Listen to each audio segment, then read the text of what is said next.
We're going live for preview stream.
Today's stream is sponsored by NordVPN. No, I'm just kidding.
swear, the pursuit theme for this game is just fire. Hello, Ziggy. Hello. Yep. Alright, we're gonna be going live in 3, and I just realized my mic has been on the whole time. So, yeah. Anyways. 3. We're going live in 3, 2, and 1. Hello, everyone. Yep, chat is dead, but we'll not worry about that. Anyways, we are back for the finale of Ace Attorney Investigations 1. Of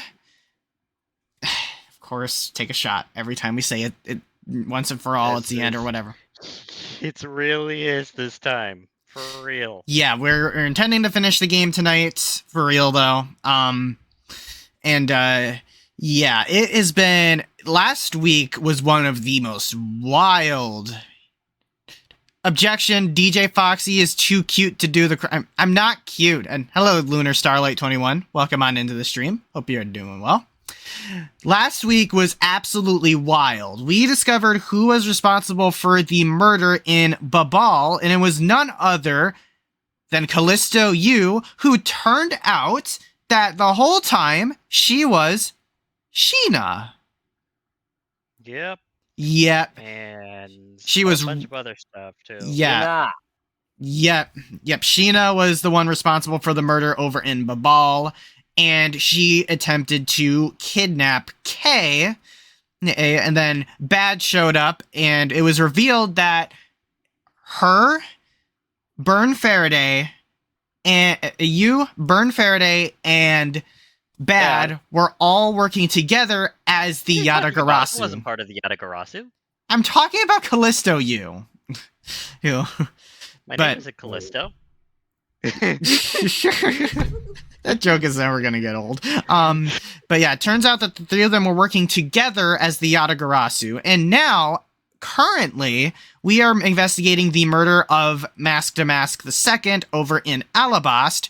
Franziska is currently being suspected of the murder now because she was accused by Lang. Objection. Yeah. If you're actually going by Sheena's original words at the end of it, she actually didn't kill anyone this day. Oh, yeah. She sure did do a good amount of criming, but she did not actually kill anyone. Oh, that's right. Oh. Having played the game before, it was fun seeing your reaction to everything last time. Oh, yeah, I cannot wait. This is going to be the finale. And hello, Darius! Not cute.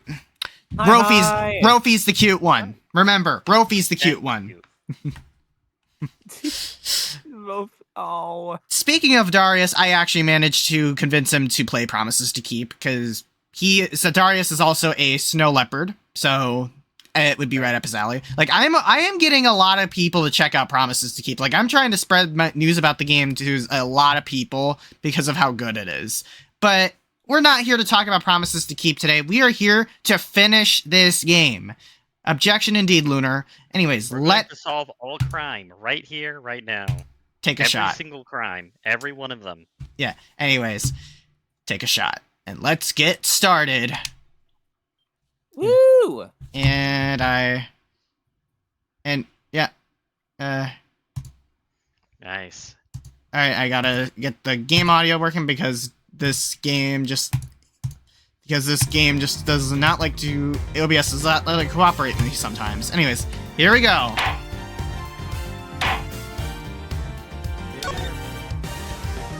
Oh yeah, it turns out that picture that we...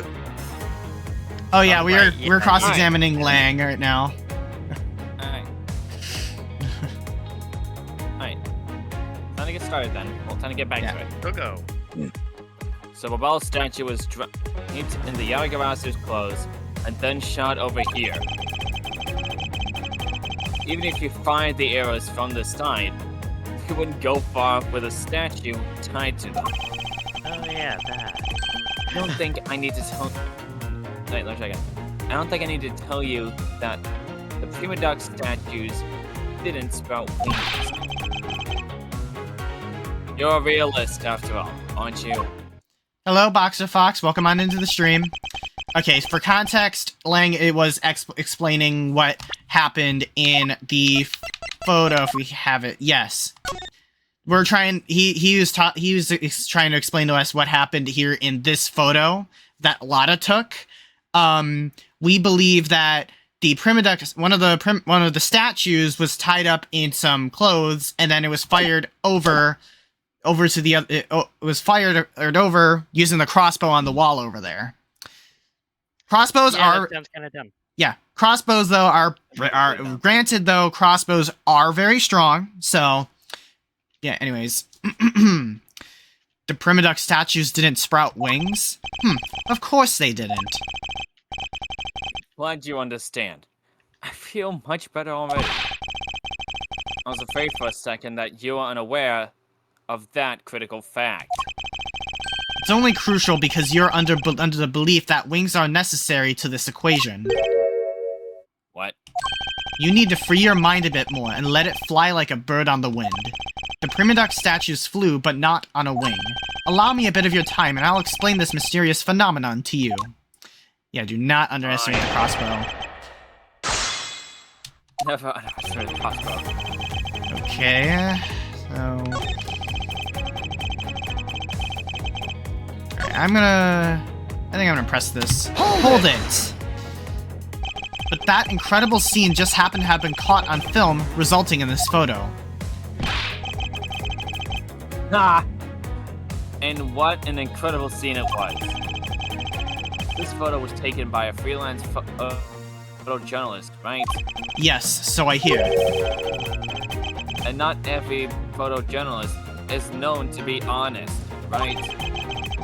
Especially not the ones that sell Especially not the ones that sell photos of spirits and giant creatures onto tabloids. Yes, I know what you mean. I've seen those sorts of photos many a time in court. But there have been times when those photos have turned out to be telling the truth. If you had ever stood in a court of law, you would know that it's entirely plausible. Ah! You really believe the stuff you're spewing right now? A courtroom certainly is a strange place. If what you say is true. But there really is something odd about that photo, no matter how you look at it. Alright. Hold it! But we are in agreement that an arrow by itself would reach the other side, correct? But just the arrow by itself is pretty meaningless. Don't you think, Mr. Prosecutor? Because the things they wanted to smuggle were a lot bigger than nothing. No, that's not necessarily true. What? What? What I need right now What? is not further discussion of my conclusions, it's the launching of my conclusions. What the shooter wanted to launch with the crossbow was not the statues themselves, but rather something a crossbow can launch that can be used to move the statues. Huh. Oh, wait. If it wasn't a statue that was tied to the arrows, then what Wait. did the crossbow launch? The It wire! must be something in the inventory, right? Oh, It has to yeah, be the wire. Yeah. Has to be. Alright. Are we doing... Wait a minute. Are we doing an episode... Are we doing the freaking, what was that one case at the end of, Trials and Tribulations? The Bridge to the Turnabout? With Are the, we the doing a pendulum, Bridge to the Turnabout? the pendulum of the burning bridge? Yeah, I think this is another bridge to turnabout. Alright, well, let's try this. Objection! Aha. I knew it! Good job, y'all. Finally, we have reached this point in our discussion. For I present to you that which was carried by the arrow from the crossbow. Ah. Ha! I get it now, Mr. Prosecutor. I can see exactly what you're trying to say. You're saying that the wire was tied to an arrow and then shot into Cochin's office. All the way from the 5th floor of the Alabastian Embassy. onto the 3rd floor of the Babalese embassy. If what you're claiming is really what happened, I can see how Alabar's Prima statue could be moved. Gravity could be used to move the statue down the wire from the 5th to the 3rd floor. But then, what about the Babal's Prima Duck statue? The dark shadow in this photo is clearly flying away from the Babal.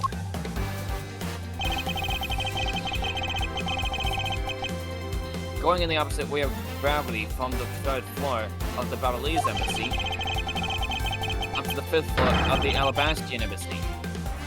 How do you explain that?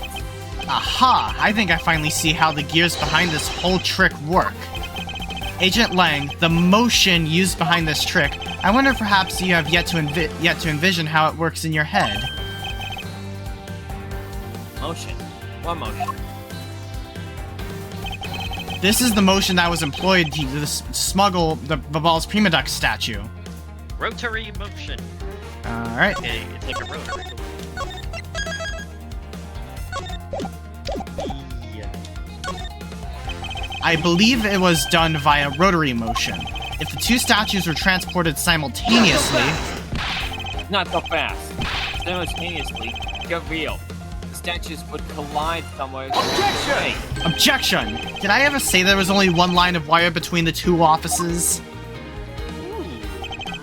Look at that! If you shot an arrow with the two ends of a wire tied to it, a circular belt can be formed. Oh, that's cool. Not so fast. Not so fast. Lindsay says, don't object and call a success what is beyond reasonability.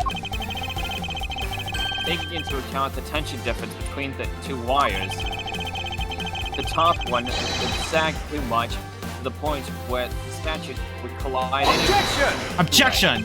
Agent Lang, as you know, the Prima Duck statue is a one-of-a-kind national treasure, and the fact that Babal's statue is a hollow replica of the real statue, it would naturally be lighter than the real one, meaning that my idea is very possible.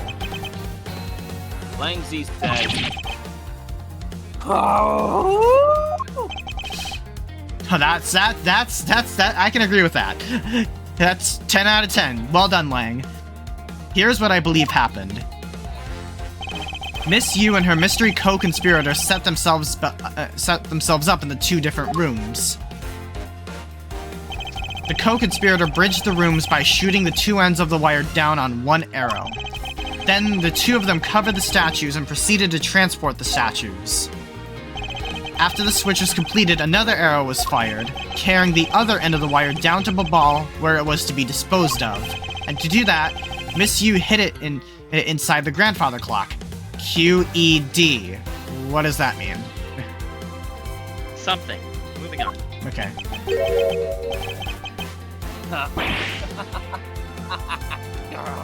I think it's Francisca there. Yep, there you go. Ziggy, here we go. Proof, right, Agent Lang?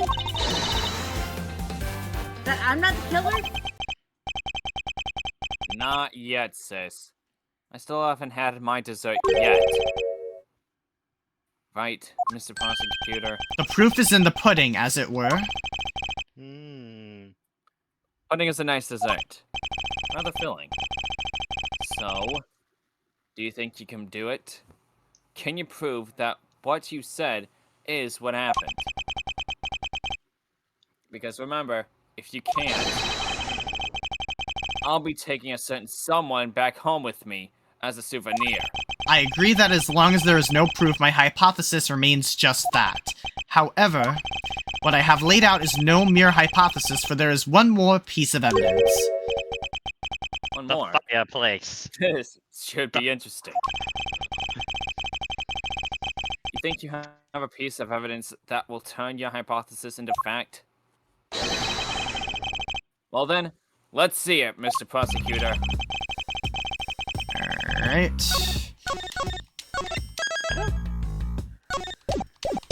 The thing that made it possible to create a circular belt out of a length of wire, I believe that it is right here in this very room. Oh, really? Now then, I believe this is what made the circular belt of transportation method possible. Ceiling fan? I would want to say the ceiling fan. Let's try it. Yeah, that sounds about Take right. that! Take that! Turn it. Ha! Looks like you dropped another bomb on us again. The last piece to the trick are 2 pulleys. Precisely, the ceiling fans double as pulleys in this case. Bingo boingo, I'm smart. And thanks, Edgeworth is smart too. Oh. You're all smart. Yeah. And thanks to the fact that there is one installed in each of the offices, the ceiling fans made for the perfect pulley set for the wire to run on.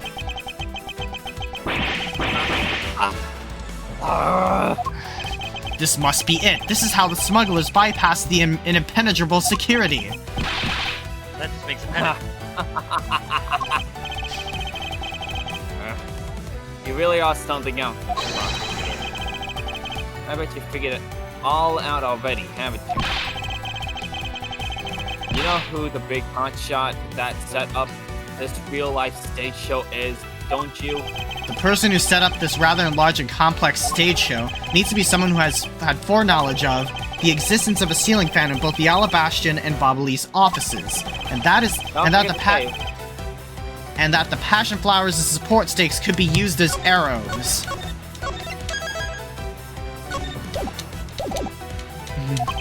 The real mastermind behind this case.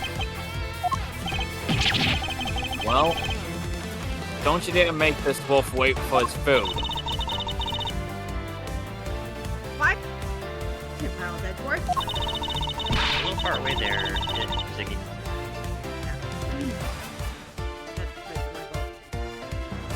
Oh, okay.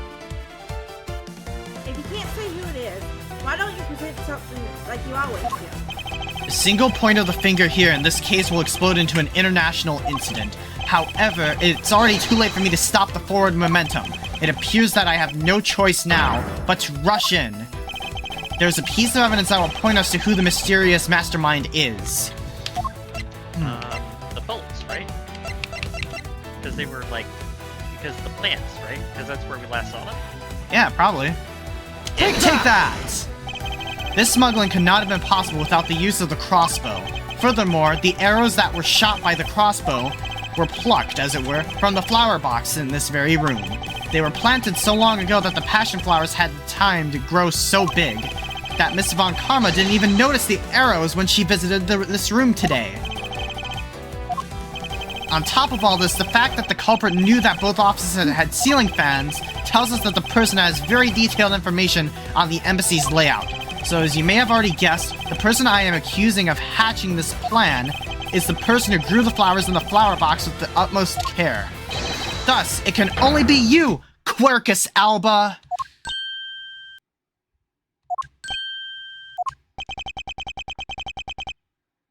Dots.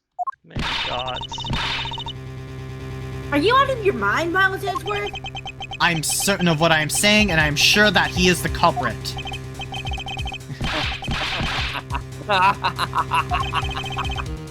Tell me, Mr. Prosecutor.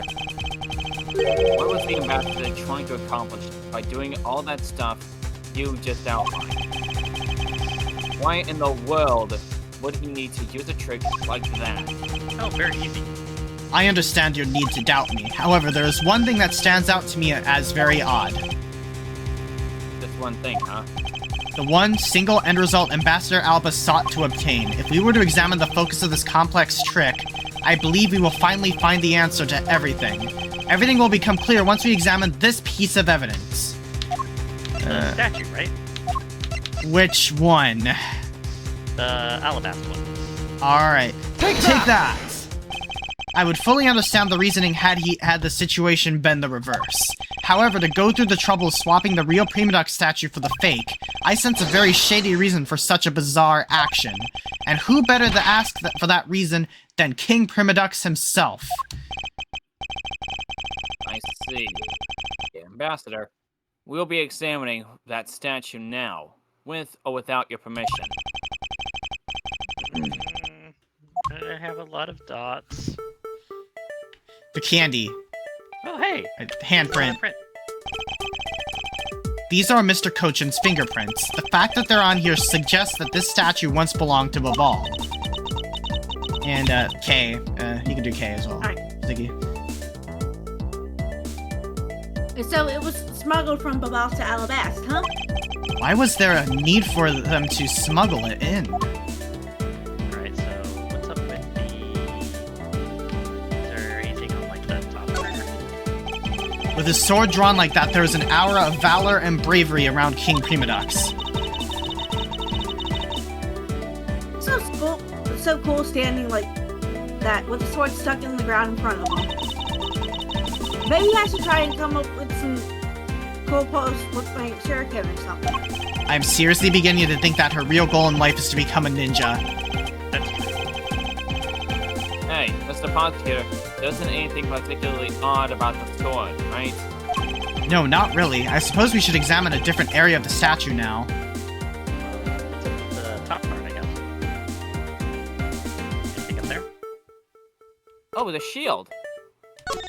Oh yeah, there's a shield.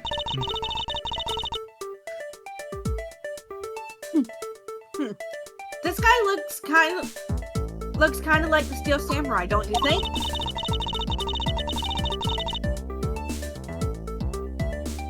Maybe it's because it looked like. Maybe it's because it looked like that he was picked to be the Goodwill Ambassador. I suppose that's possible. Take a look at this area around the base of his neck. It looks like a gap. What the? Hey, you're right. Maybe it's meant to be some kind of secret. Perhaps it's possible to open the statue from this gap in its construction. What? Hurry, open it, Miles. Alright, here goes. Oh, what's that? Money! That- It's money! Money. Money. No. Money. Oh, wait. You guys don't realize this. This isn't money. This is a money plate. Oh, for counterfeit! For counterfeit. Oh! This is... Wow, it really did open. Hey, what's this thing that fell out? I believe the more thorough examination of it is required. We'll go click it. Alright. Take it. What in the... is this? Hey. Is this what I think it is? It's a plate. Wait, hold up. It's a plate for making counterfeit bills? Somehow, it appears that we have at long last arrived at the exit to this complex labyrinth. Take a shot! We finally hold within our hands one of the counterfeit money plates, and the reason why the replica was smuggled into Alabast to begin with.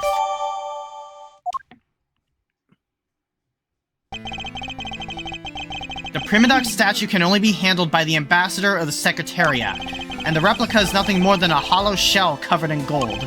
These two circumstances make the statue the ideal object in which to hide contraband. After receiving the statue containing the counterfeit plate from Sheena, the ambassador had the misfortune of accidentally running into Damask II. Surprised by the thief, the ambassador raised the replica statue at Damask II and... then, in order to frame the Steel Samurai of the murder, he covered the Samurai sword in blood. Well, Ambassador Alba?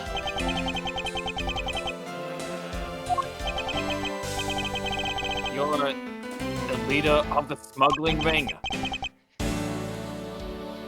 My country is a mess. And it's all because of you. You're the one who killed Damax too? Answer us! I never thought that you would figure things out to this level. However, there is one point I disagree with you on. The head of the smuggling ring was... Mr. Cohen. Quit screwing around. I have no sympathy for someone who would try to pass the guilt onto a dead man. But there's one thing I'm sure of. It's that you're the real ringleader, Miss Yeah, Quirkus. Quirkus Alba. It's not good to speak with subjectivity, you know, Agent. Like, Subjectivity. My conclusion is anything but, and it is the result of logic and investigation. watching an investigation. Only seconds ago, you were ready to address Miss Von Karma. I don't think we can give such flip-floppity, floppity, floop, flip logic any real weight, do you? Heh.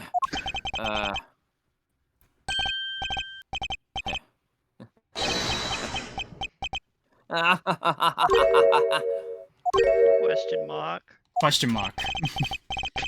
It looks like you still don't get why I came back. Excuse me. You see, the reason I came back is so that I could sink my fangs into your wrinkly old neck. That's From the very beginning, my real target has been you. what? Agent Lang, I demand an explanation. Besides this, I don't mean to put you through all that. I knew you were innocent from the very beginning. Really, Lang?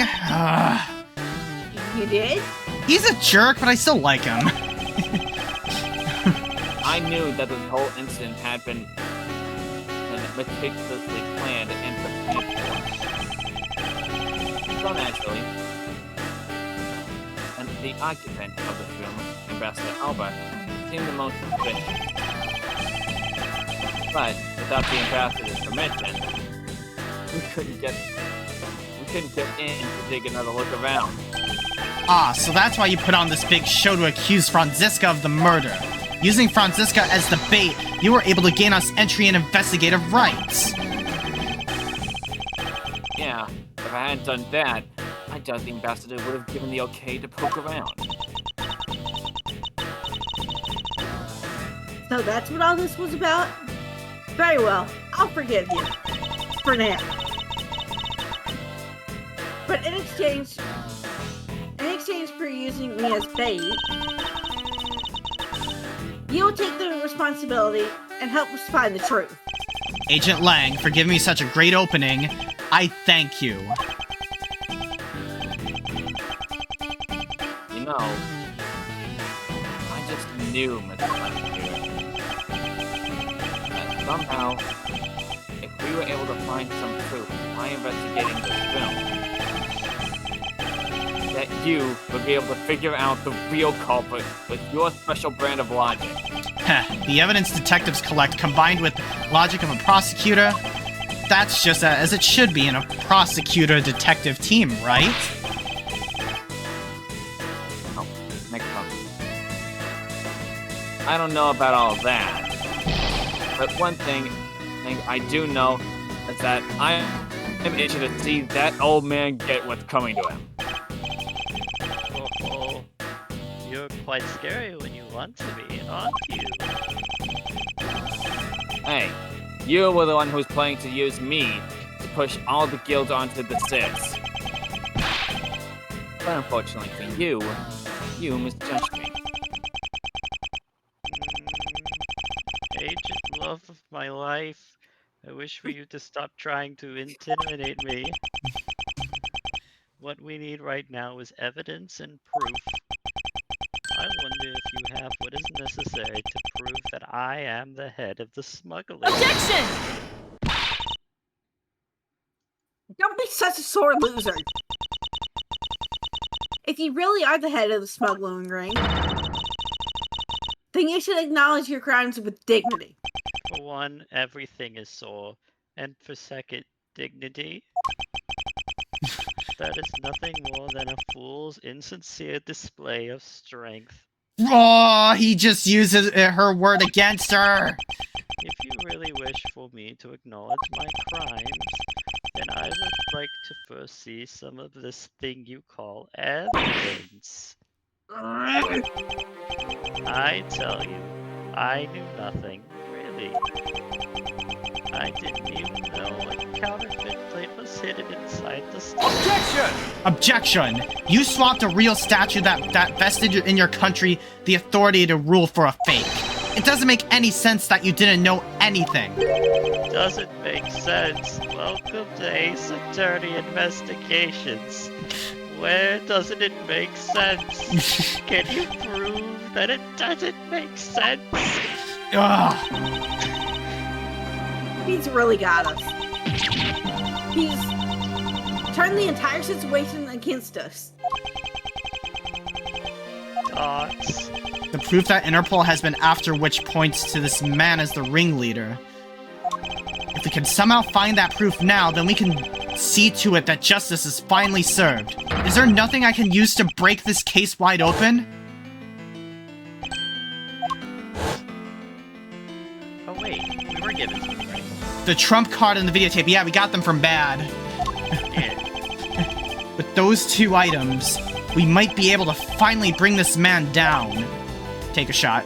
But the card is evidence from a case that Mr. Faraday hid away in secret. And the tape was stolen by Detective Bad from the police. They're both illegal evidence. No matter what, a protector of the law can't be allowed to use such pieces of evidence. Oh, Hun, didn't you do Manfred last time? I tried to do it a few times, yeah. Star was the one who... yeah. Yeah, but he's gone right now. Yeah. Needless to say, we Von Karmas are commanded to achieve nothing but victory, and by any means necessary. The only way to bring someone like that to justice was to do so outside of the courts. That's what we thought at the time. I no longer follow the path of Manfred von Karma. And I won't follow the path of the Yatagarasu. This leaves me with what? What creed will I believe in? If I want to pursue the truth, then I will sully my hands in illegality. And if I want to pursue justice, then I will lose the truth. What is the law and what is justice? And which path is a prosecutor supposed to follow?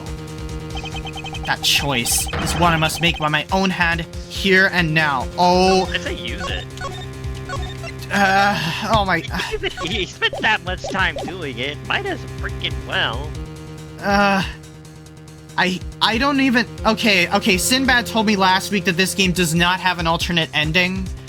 So, Yeah, I think but either way, it's gonna make us continue. So I'm gonna just do it. I would like to know what the heck it was. There is no limit to the law. Any limit that exists was set there by man. When a person goes beyond that limit, then the law, too, crosses into new territory. So for what reason were laws invented? The answer to that is what I must now show. Ambassador Alba, I wonder if you might recognize this. Oh, I wonder what that card is. I've never seen that before in my life. It's a directives card used by the leader of the ring to relay instructions to his subordinates. Oh, is that what that is? This card was sent to the real culprit behind the KG-8 incident 10 years ago, a man by the name of Mr. Manny Cochin. Oh, so why do you have such a card in your possession? Because it was hand-delivered to me by a certain great thief, the Yatagarasu. Yatagarasu gave that to you. Talk nonsense and let's be serious instead. Do you have any proof that the card contains directions from the ringleader? I'll have you know that the card is not the only thing I was given. What? This contains security footage that was shot just before the start of the KG-8 incident. KG-8 incident? The card and the video, these two pieces of evidence are what will seal your fate. Very interesting. I must admit I am very curious now.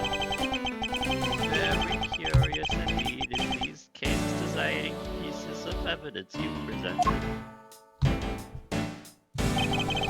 The prey of the Yatagarasu has been chasing all this time now stands before me. I can't allow this man who has had his free reign for 10 long years to simply walk away. Now is the time for me to bring to fruition the valiant spirit that was given to me. Alright. What is this interesting thing that you wanted to show me? The trump card and the videotape.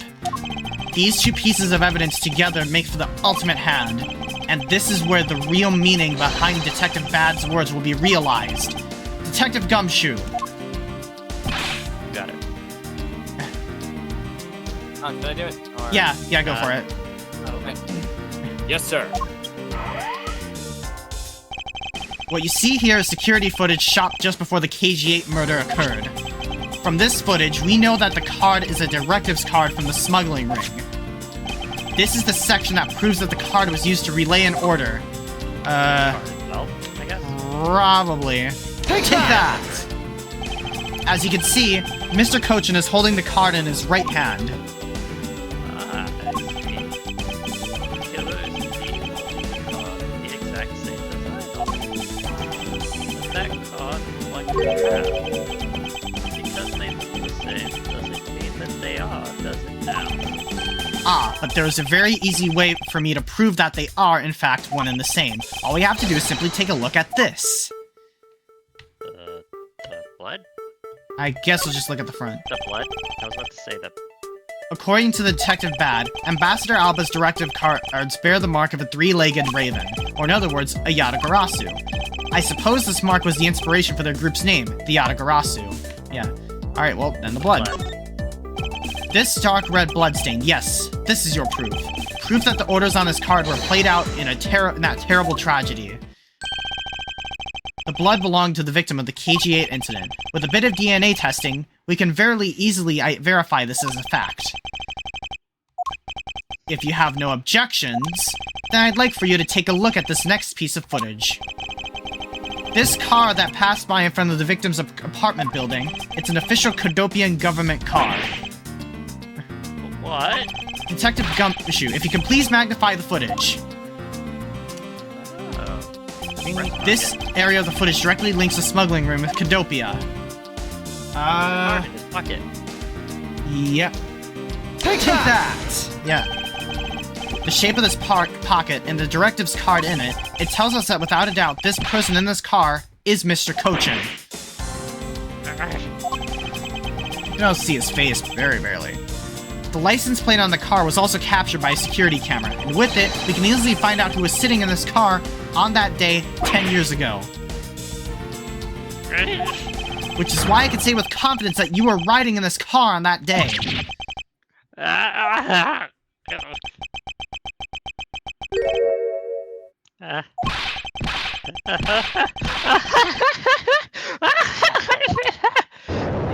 Oh, witness transformation!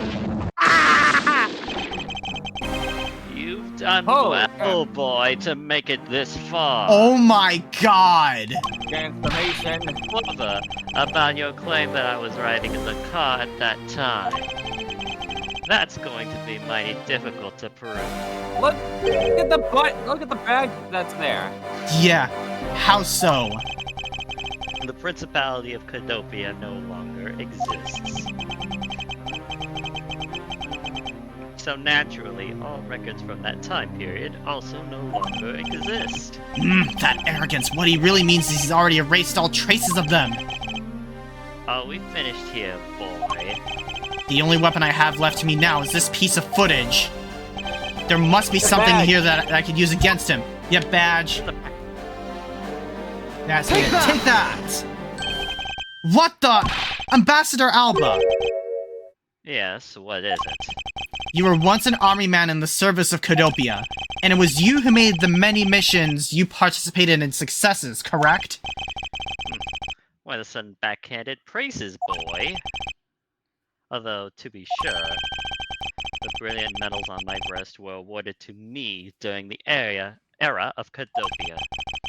But now I am the only one who owns this particular medal. In that case, the only person it could be who is sitting in this car is you.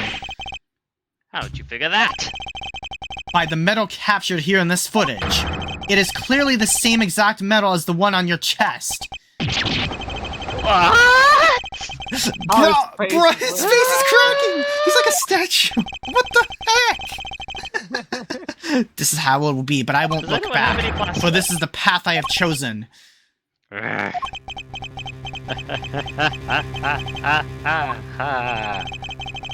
You move me with your devotion to this case, Mr. Edgeworth. Why is he taking such an arrogant stance with me? It's almost looking possible, isn't it? With a lot of you to have come this far, it looks like I just might lose our little game this time. You might lose the game this time. Shout What out are you Vanny talking and about? Vixie, by the way, for their thing. They say just constantly telling me you lost the game. You don't get another round, Mr. Ambassador. But I brought quarters! Is that a fact? Very well. I've decided to confess and admit my guilt. You're going to confess? And I will accept whatever punishment that may come as a result. What the? Regarding the Damask II's murder, I admit it. I did it out of self-defense. You're claiming it was justified self-defense? Damask II attacked me and I felt that my life was in danger. If I hadn't done what I did, I might be the one you found dead instead of him. What a pathetic performance. I'm not giving you one.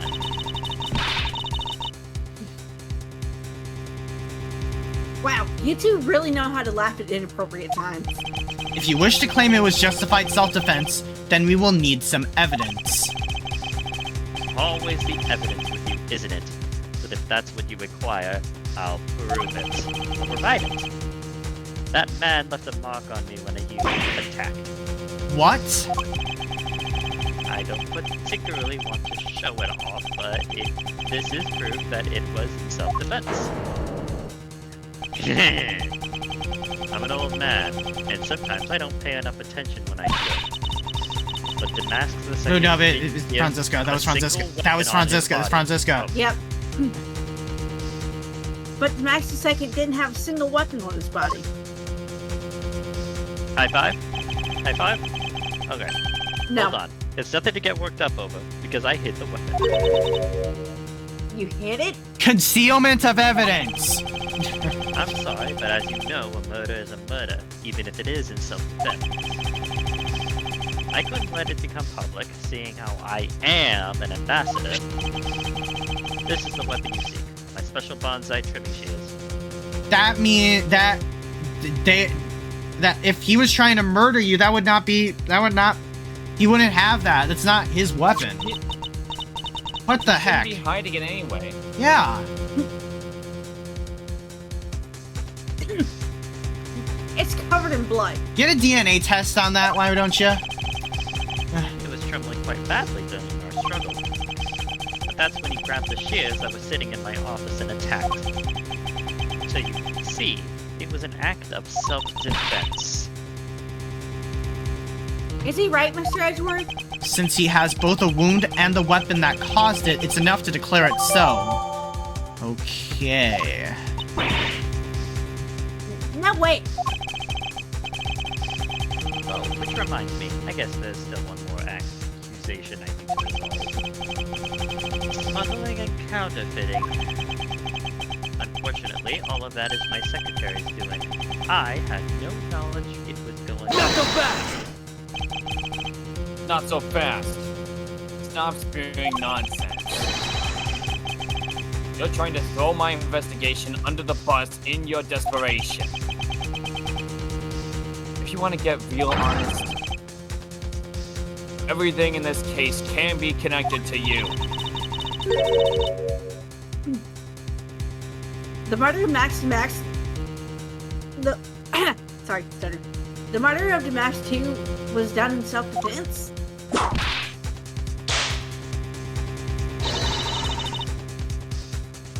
At my trials, no man escapes his crimes alive. Perhaps so, if you were my opponent in court. However, there's one very important fact that I think you may have forgotten. And what is that? Ah! That's what you mean.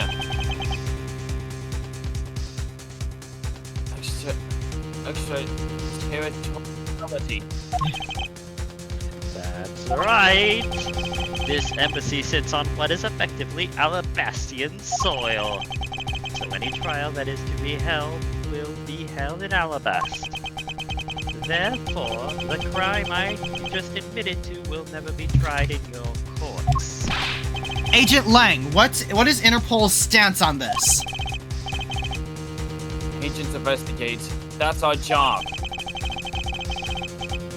The judgment of people who have confessed to their crime. That's the court's job. Ugh. And I've already confessed to all of my crimes, Agent Lang.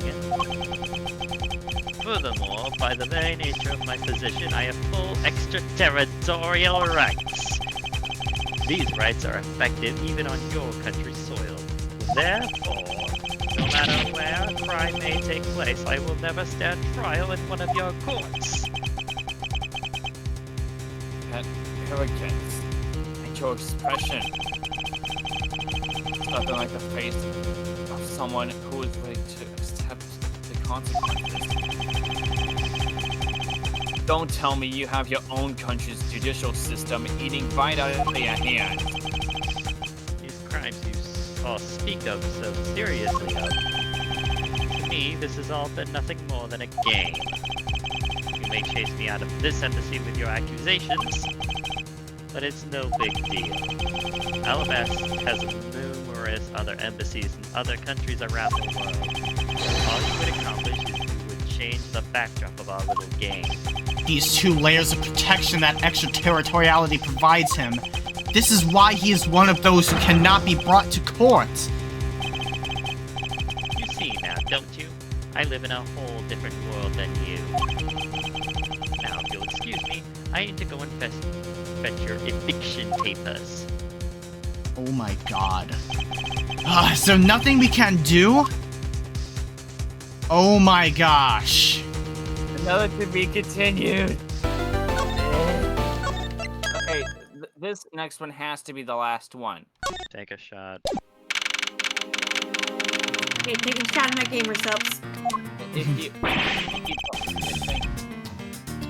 I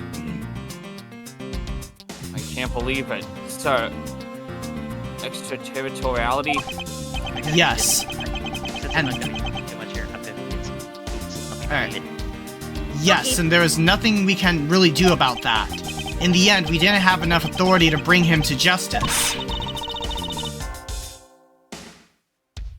I can't believe that even though we know he's the boss, we can't lay a finger on him. I know. Hey, prosecutor, try to skip out on you, but I've got some business to take care of. Oh, where is he going? If we can't even give an evil guy like him a slap on the wrist, then what the heck were laws created for? What good are they? If the law can't help us, then I'll go ask the other route to and take care of this myself. Don't you dare! Edgeworth, Sorry, that was a bit too harsh. I know how you feel, sir. We're trying to take on an ambassador after all. And he did tell us earlier to get out of the theater. Kind of the country, I guess. But, I don't know. I feel like I've been slapped across the face for just doing my job. What am I going to do? Should I retreat for now and formulate a better plan of attack?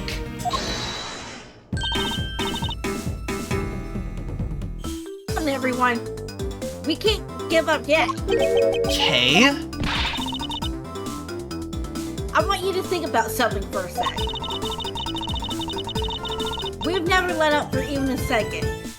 And as long as we don't stop investigating, We might find the rotten treasure hidden here. Mr. Mike, Come on, Mr. Edgeworth. You're right, Kay. I love this girl so much! oh yeah. Very well. Let us reopen the investigation and see what we find. Come on, Kay. Right behind you.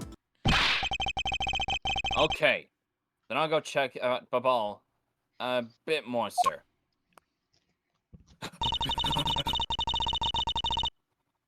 And I have something that and I have something that I need to investigate further in Alabasta.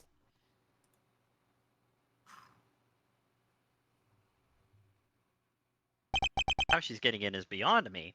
Now then, before I gather any more information, I should do a bit of housekeeping. Passion Flowers data erased from my organizer.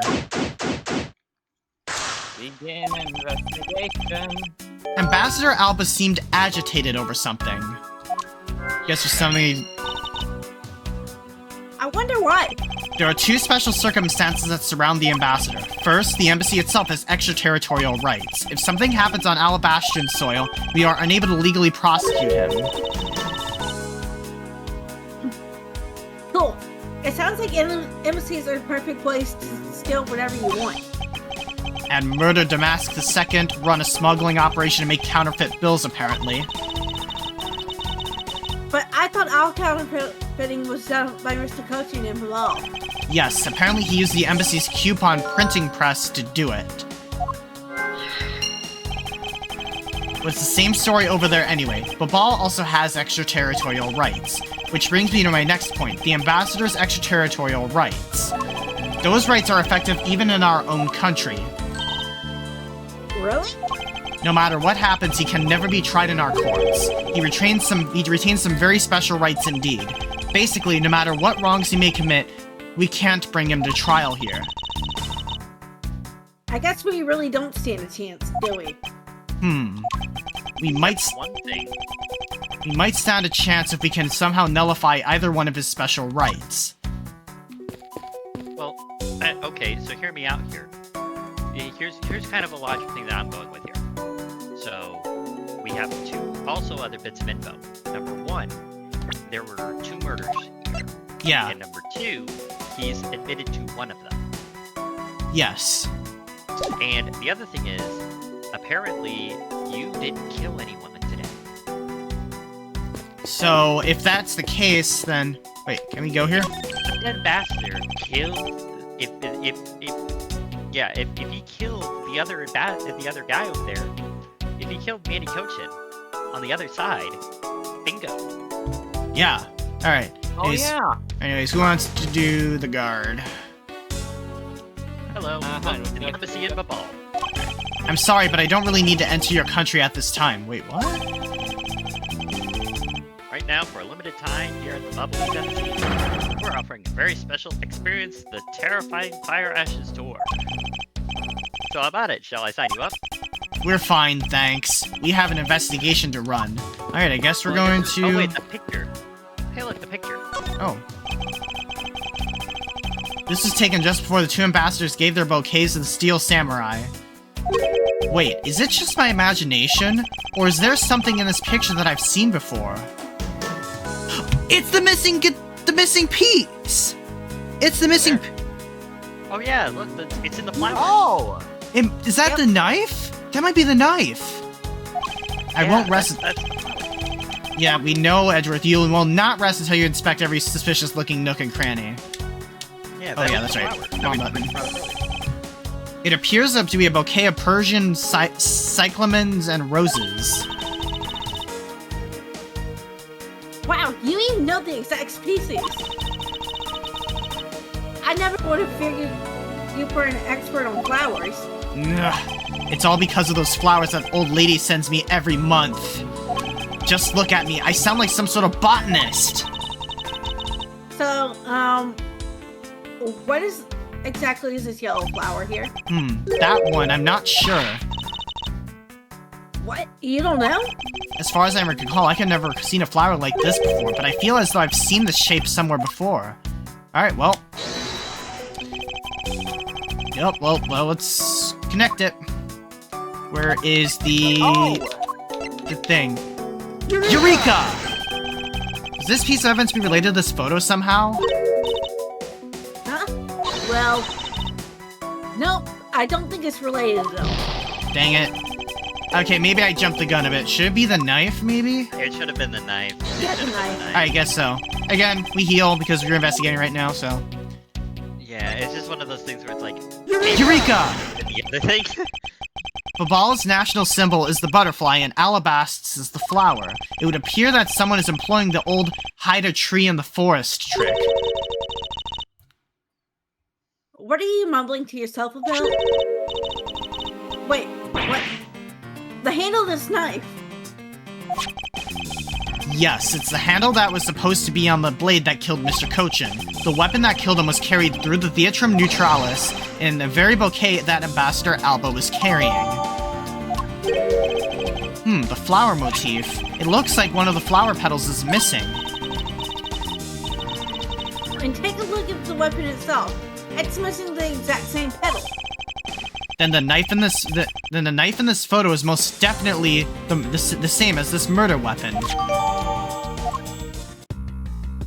Okay, I guess that's it. Okay, is there anything else that we need to investigate? Oh wait, we can logic some stuff, I think. Alright, well, let's see what we got.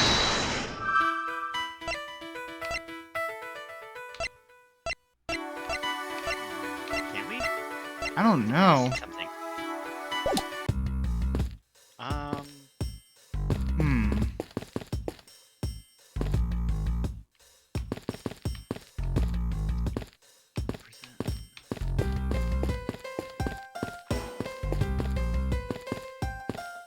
Well, we already investigated this stuff here. Oh, wait, the counterfeiting operation. Wait, we can probably logic some stuff. Go back to the logic. Alright, well. EUs are above the law. Oh, wrong button. Okay. Logic. So, counterfeiting. And the renovations? Maybe? Maybe? I guess? I don't think so, but we can try. It's worth a shot. Okay, alright, Edgeworth, explain this to me, please. I don't think I follow him this time. We know that the counterfeit bills were printed using the embassy's press, but the necessary materials, such as the Bobolese ink and paper, must have been hidden in a secure location. But what do you think would have happened if the renovations had begun? Oh, he probably had to find a better hiding place or get rid of it all. Right, so we can assume that the renovation was the cause of the plates and bills disposal, and the reason Mr. Cochin was killed as the ringleader of the smuggling operation. Based on what we know, who do you think was the one with the most to gain? Alba. Yeah, definitely Alba. Also, that's the first... Okay, I now have finally learned Poleno's first name. I never bothered to look. Yeah, when you don't actually need to look at the profiles, it becomes a lot easier to forget names. Yeah. It's the one person who has been erasing all evidence of the smuggling operation. Yeah, I'm kind of hoping that Investigations 2 will probably get to use the profiles a bit more. Just saying. I hope so. Yeah.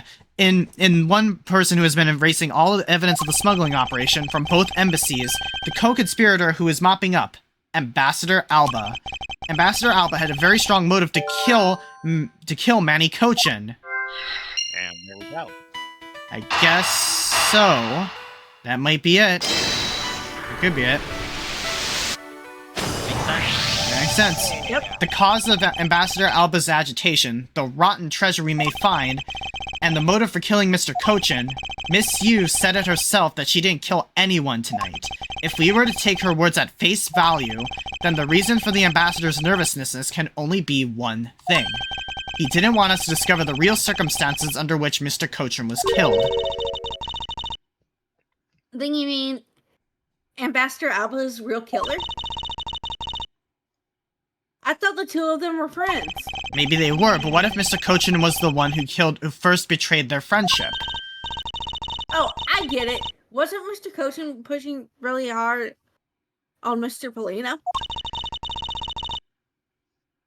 to be ambassador after the reunification? Yes, and that was the real reason why he wanted to steal Alabast's Primaduck statue. So Mr. Cochin hired Max to go steal it for him. But when Ambassador Alba found out what he was up to, he killed Mr. Cochin. It's definitely a possibility at this point. Those two really were thinking of no one but themselves. But the question now is, how did he do it? Ambassador Alba was an Alabast, but Mr. Cochin's body was discovered in Balal, right? Right, and that is what we must solve next. I believe we now understand why Ambassador Alba was so nervous and agitated. It must have something to do with where Mr. Cochin was killed. A place where the Alabastian ambassador was likely to meet the Babali's Mr. Cochin. The place where Ambassador Alba happened to have committed the murder is... The middle. Theatrum Neutralis. Has to be it. Right? Yeah, that would be it, because if... Take that! One place is one, the other is the other. The only place that makes sense is here at the Theatrum Neutralis. What? Here? The Goodwill event was being held here today, correct? So the only place that both of them would have been in is here. But if that's the case, then everything changes. This theater isn't actually Albastian land. So that wipes out one of those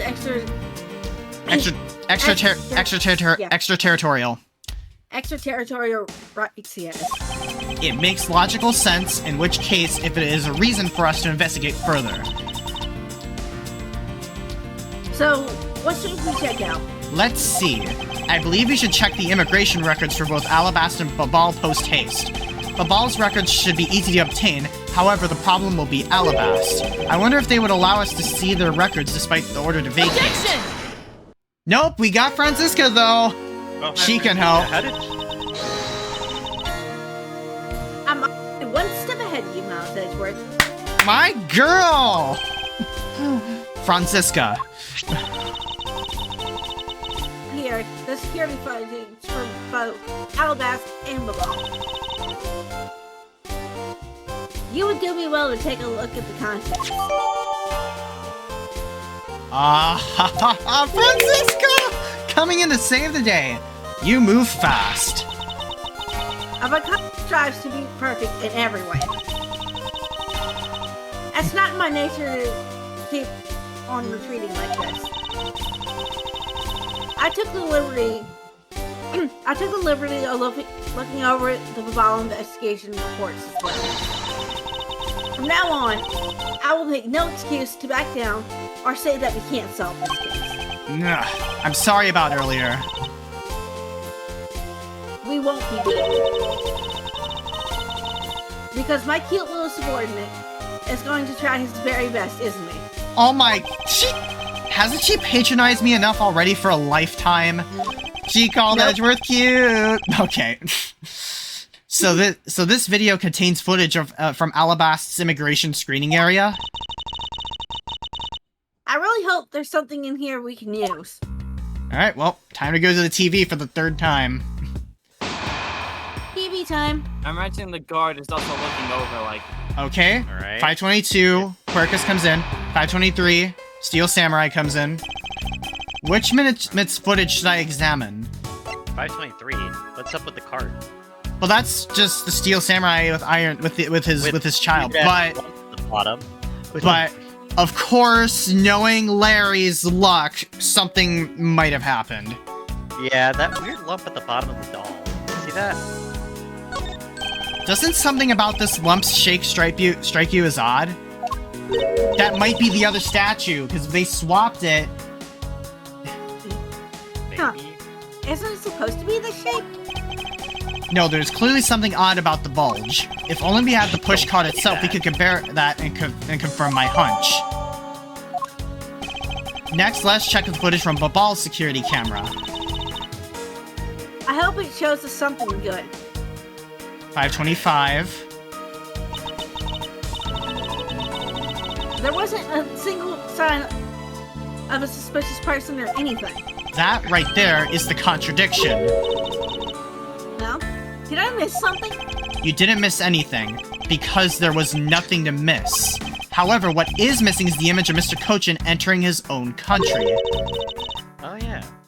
But wasn't his body found in Babal? It would appear that the true face of our final puzzle has finally revealed itself. Alright. Well, now we know it's kind of happening there, I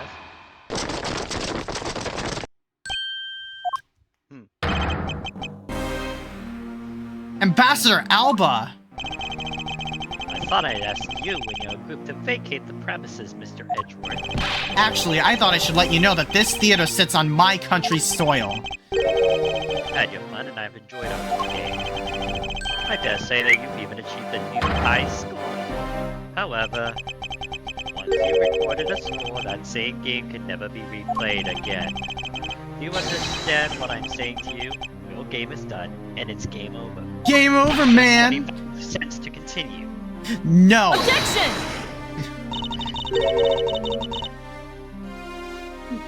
Where do you think you're going at this time of night? To bed, it's like 5. After admitting to my crime, I was overcome with regret. So I am heading to the airport now to return home. I'm afraid I can't let you do that. There are still too many issues we need to discuss with you. Can't stop me, Mr. Edgeworth, and you know it. Ah! Hold it. Please. May I have a little bit of your time, Ambassador? Helena. Ambassador Paleno! If you could just leave it, is fine with me. The already strained relationship between our countries is leading a precarious situation. Very well. Insist. Play just one more round with them and see what they want. Not that they'll get any farther. Ambassador Paleno. Mr. Edgeworth,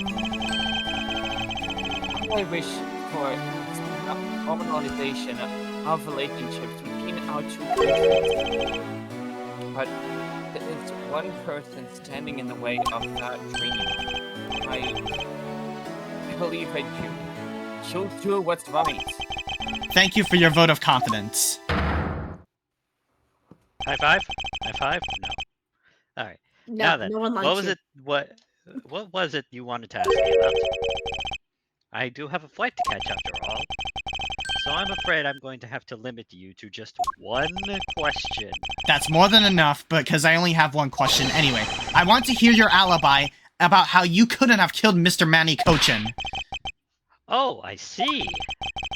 You seem to have a good hand this time around. This should be fun. This really is the very last chance we have to bring him down. Take a shot! I won't allow even an atom-sized contradiction to slip by. Frankly, I still don't understand why I'm being placed under suspicion here.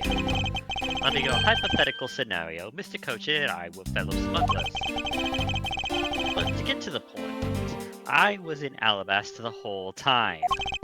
So it's simply not possible for me to have killed him in Babal. That is my alibi.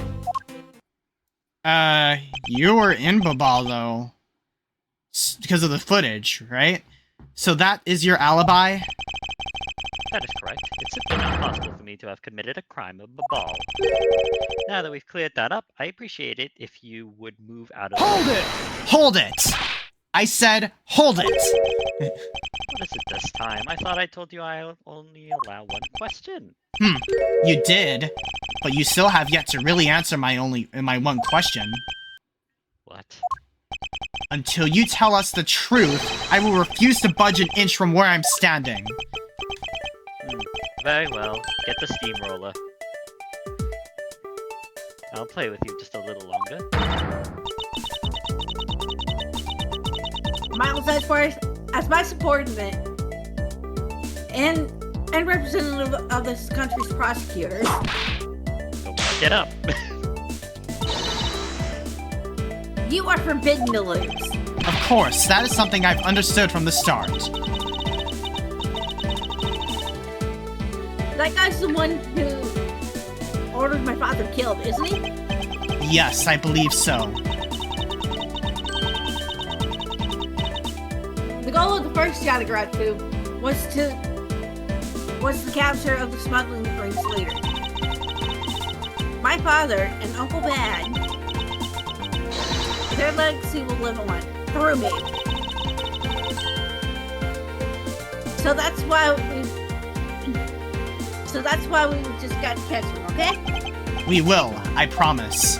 Now, Ambassador Alba, let's have at the truth now, shall we? No matter how many times you ask, the answer remains the same. Alright. So, that fellow smuggler statement, what about that? Alright, press it?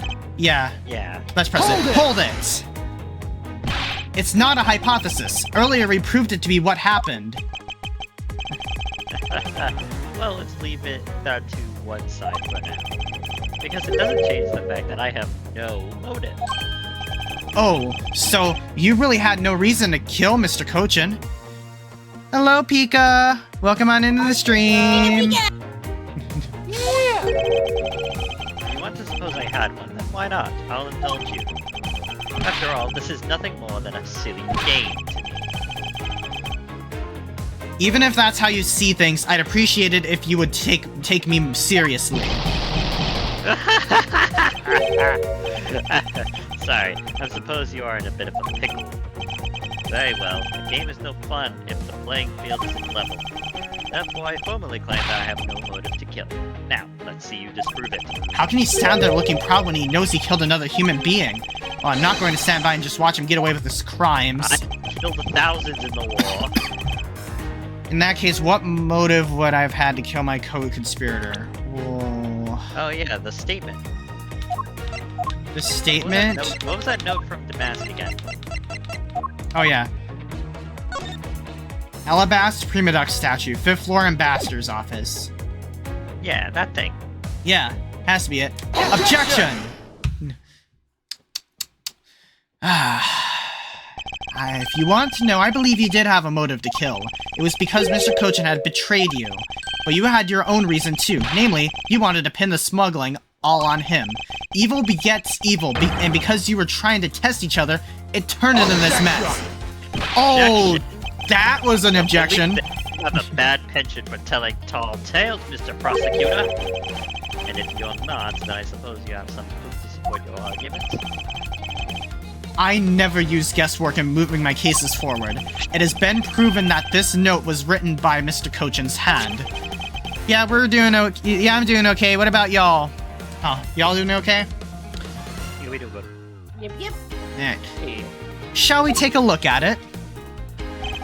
The content of the note is a request calling for the theft of Alabast's Prima Duck statue. By killing him and pushing all of the guilt for the smuggling onto him, you walk away spotless. I believe you understand what I'm driving at. You had more than a few reasons to kill him. Objection! Are you finished with your hypothesizing? Excuse me? Let's suppose I did have a motive. Even so, a motive or a thought alone can kill. Isn't that right, Med? I didn't expect him to resort to playing the semantics game with me. It appears that this is where the real battle will begin. Now then, if you excuse me. Wait? What? I told you at the very beginning, didn't I? You only get one question. Ah! Ambassador Alba, if you could please give us just a little bit more of your time. Doesn't matter what kind of man Manny was. He was my subordinate. Which is why I would like for us to figure out the real cause of his death. That is something for Ball to figure out, and something to which I have no relation. Now he's even turning down a request from Ambassador Polano. I'm very sorry, but it seems that now even my voice falls in deaf ears. There's no need for you to apologize, Ambassador Polina. Ugh, we must find some way to stop him from leaving. Seems there are no further objections. In that case, please allow me to return home. Hold it! Oh, who said hold it? Oh! Right there, Ambassador Alba. Kay! My girl!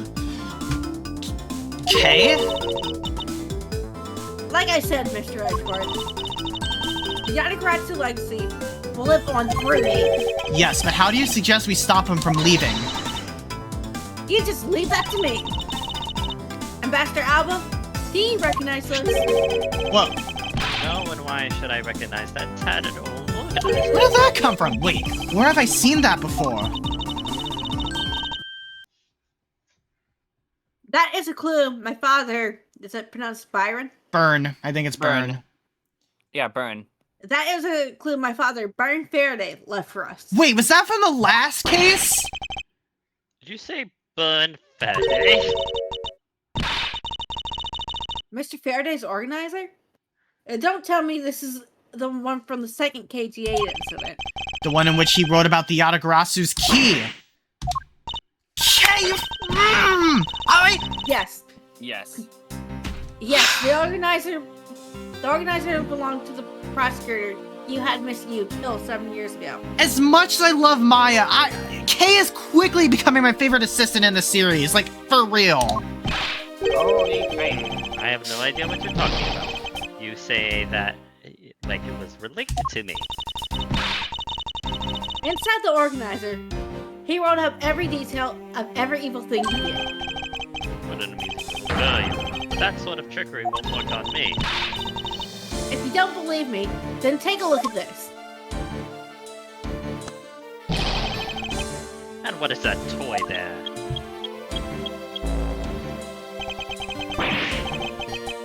That's... This slavery device was used by the Yatagarasu, or rather, by my father. 7 years ago, he used this when he snuck into this embassy. what? These two pieces of evidence that hold information the Yatagarasu dug up on you. If you go home, I won't hesitate to send it all to Alabasta, right behind you. Get to the point. I want you to go up against Mr. Edgeworth one more time. Oh my god, Kay! If you win, then I'll hand over these two pieces of evidence. Got the Garatsu. Ever the thorn in my side. Kay, does that organizer really contain any information on his dirty dealings? It's nothing case-based, really. Ah, then it was just a bluff. Even if it was, we still can't let all that info my father and Uncle Bad found go to waste. Plus, just the existence of Little Thief, it's troublesome enough for him. Those two pieces, are they keepsakes of your father? It's okay, I believe in Mr. Edgeworth. He'll come out on top in the end. Kay? When the going gets tough, someone's got to be there to put the wind back on your sails. After all this time, you're still quite a feisty one. I applaud your powerful nature. By slapping you with a whip. I refuse to lose this too. Ambassador Alba, you won't be returning home until you give us further testimony. There you are, buying a person like me. Ambassador Alba, your testimony, if you please. Alright, but this is the absolute last. Take a shot! Shot. Then, even if you use all the power of Ambassador Polino's office, you won't stop me. I can't let this opportunity Kay has created for me go to waste. last time I met Mr. Kochin was here at the Theatre of Neutralis. After that, I was in Alabast for the rest of the time, as I stated earlier. In any case, I did not see Mr. Kochin again after that. So you see, there's no time span in which I could have killed him. Would you agree? Now, since you people were practically begging, I will allow you to question me. What an arrogant old man. Yes, but no matter, we can't allow this chance to escape us. I will warn you, though, you've reached the end of my patience. I might have many indignant questions, and you will be punished. Oh no, is this gonna be another one where it penalizes us for pressing? Just like in Big Top? Are you serious? I swear. One, so of course it would be, well, not the last one of this, I'm just like... So any needless pressing or presenting will hurt our case? In that case, the only thing we can do is to present the correct evidence. Understood? Well, I think we already know what it is there, though. Of course, I don't intend to let him intimidate me. I know Mr. Kochin was killed before he returned to Babal, in which case there's only one statement to which I need to present the evidence. Yeah, there really is only one. And that's literally the first one, because it's a lie. Okay. Or at least, it's something to really go over, and that's that picture. Remember that picture that he took with Kochin? Oh yeah, the photo. See? That thing. Yeah. Objection! Yep, definitely it. It's right there in front of it. I'd like you to take a look at this picture. Look at this photograph! Okay, I just had to do it once. Every time I look, it makes me laugh. It's a rather nice picture, isn't it? It was to commemorate the restoration of relations between our nations. Oh, it's commemorative, alright. One that captures proof I need to show that it was you who committed the murder. Come again? This is the knife that that killed Mr. Kochin. I see you recognize it as well as you should, for it was you who brought it to this theater. You hid it among the flowers you were to give to the Steel Samurai, meaning that you killed Manny Kochin here at the theater.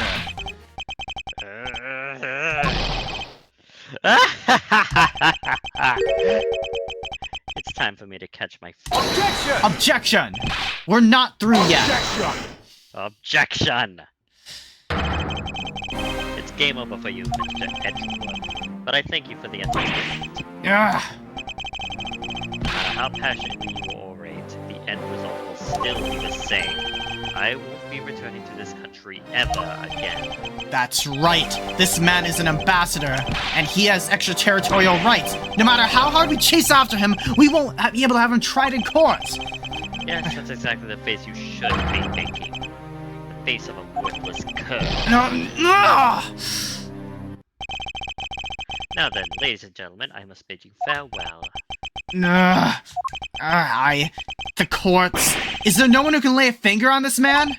Is this really the end? Not so fast! Not so fast. Lang! Agent Lang! Sorry to keep you waiting, Mr. Prosecutor. Get out of my way, my plane is scheduled to take off soon.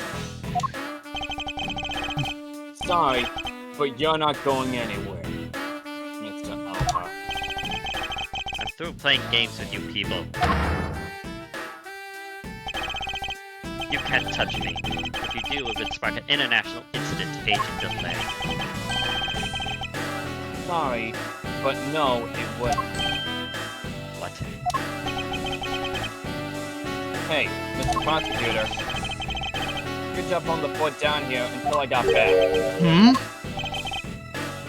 So, Mr. Alba. Your diplomatic immunity has just been revoked. What do you mean, revoked? Spare me this nonsense and let me... Not so fast! Not so fast. Langzy says, before aiming for the throat, chew the neck shield off first. Interpol headquarters and the Imperial? Yeah, okay. Yep. Interpol headquarters and the Imperial household of the Kingdom of Alabast took a while to get things rolling. But they finally moved on with it. The Imperial household? You, what have you done? You have been relieved of your duties as ambassador, Mr. Alba. What? What? What? Oh! Effective today. Effective right now. Oh my gosh, it's firing on all cylinders. This is PK's attorney right now. And you have Mr. Prosecutor's videotape to thank for this. The video the Adagrotsu protected? You can't be arrested simply because you're an ambassador. In that case, I thought I'd strip you of that title. You underestimated me, and a descendant of the founder of the... Let me try again. You underestimated me, a descendant of the founder of detainment philosophy, Lang Z. 4,000 years of deeply entrenched connections and networks around the world have really paid off. Can't be. I don't deserve to believe this. My ambassadorship has been revoked. Looks like you're finally coming to grips with your new standing. Looks like he's turned docile again. He's probably in shock from the loss of his shield. What a shame. I had so wanted to use my whip on him. Why is this happening to me? I'm just a hard-working, honest ambassador. Not so fast. Do you really think you can still pull that on us now? We've already ripped away that mask and seen you for who you really are, Mr. Alba.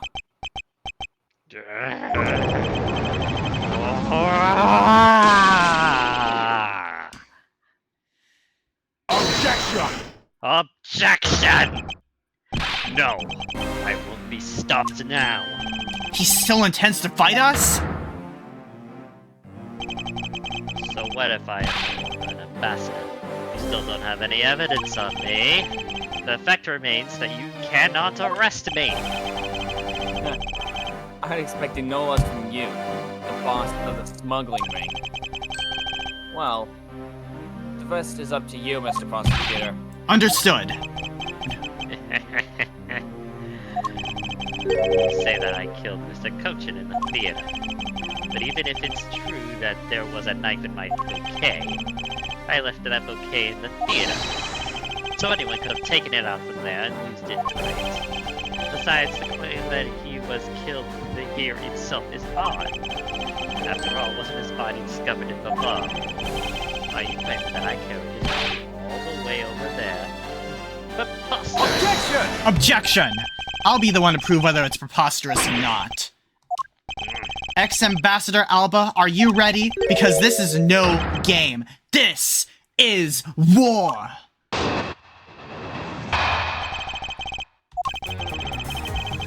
I killed Mr. Cochin in the theater using a knife that was stuck in my bouquet.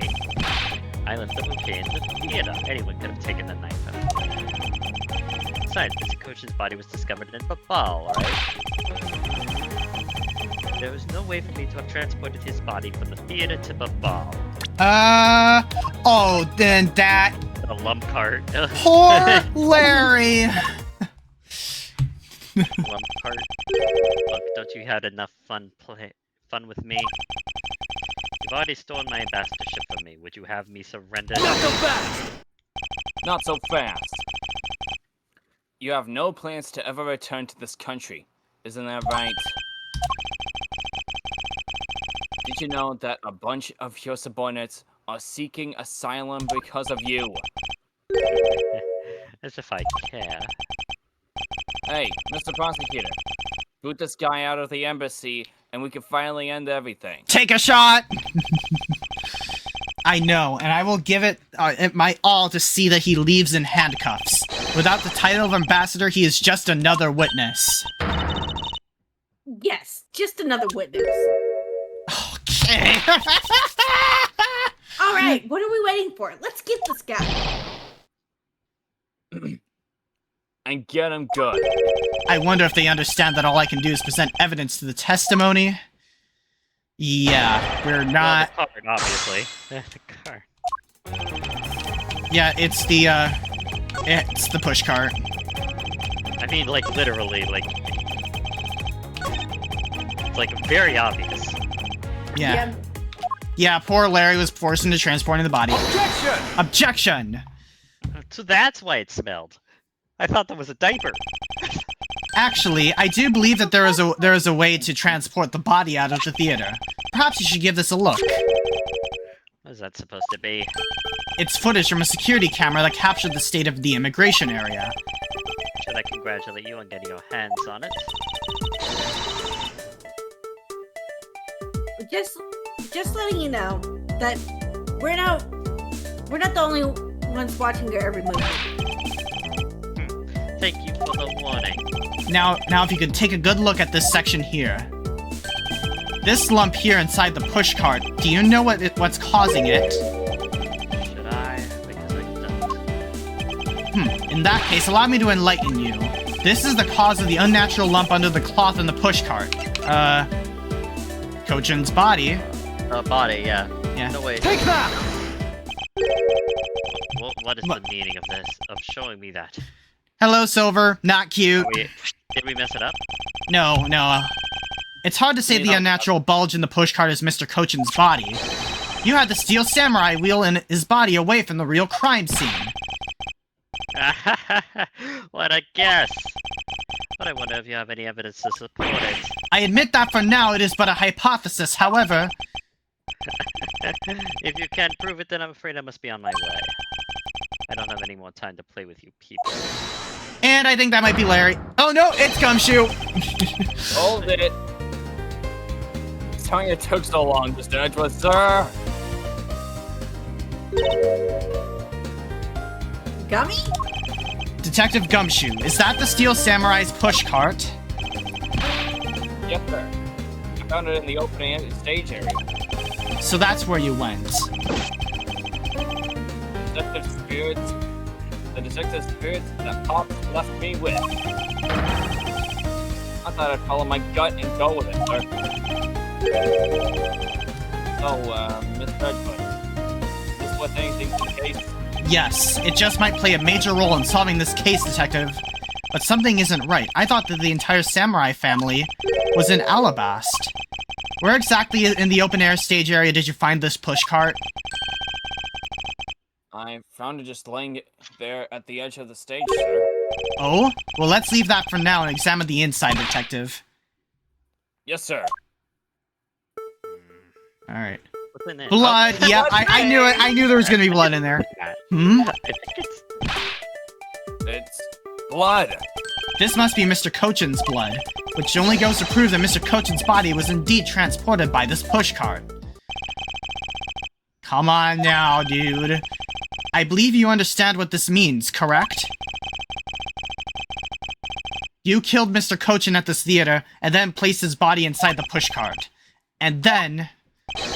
you forced the Steel Samurai to unwittingly move the body for you! Objection! I forced him to move the body into Alabast? No, it's Jelly. What nonsense, why would I bother to do this? Objection! You were scheduled to make a speech in Alabast, meaning it was difficult for you to make a stop in Babal. However, what if you moved the body to Alabast? Because it was your embassy, you could keep an eye on it and tamper with the evidence. And then you smuggled it out of Alabast. Ow! If I could show you how you moved the body from Alabast to Babal, then I win. But you can't! The security between the two countries is incredibly tight. I'll be the one to judge whether I can or cannot prove it, and so I ask you to provide us with testimony regarding your movements after you returned to Alabast. Miles Edgeworth, have you figured it out? Do you know how the body was moved? To be honest, I have nothing to support my hypothesis at this time. However, I don't believe I've made a mistake in my logic up to this point, which means... There's no question that can't be answered, right? The Prima Duck statue was smuggled successfully through a brief flight through the air, so why shouldn't there be an answer as to how the body was moved? Which means that there must be a logic flaw somewhere I can exploit. Alright. After I returned to Alabaster, I had my picture taken with the Steel Samurai, shaking hands. Then, just as I was about to start my speech, the Yatagarasu appeared. I feared for the national treasure, so I raced back to my office. Is that all? Those three? Yes, that's all. Objection! It looks like you left out a few things, such as the murder of the Max 2. Furthermore, you left out the part about the meeting with me in your office. Ah, those trifling matters. I don't believe I need to speak of those things again. I do so hate to waste time. What? You? Is not every life precious? Do you really need to answer that to me? Objection! Objection! People like you cannot be allowed to wander freely through society. Wonder wherever I so damn please. Then you'd better try hard, because I doubt you'll find a single contradiction. He's really full of himself, isn't he? Yes, he is.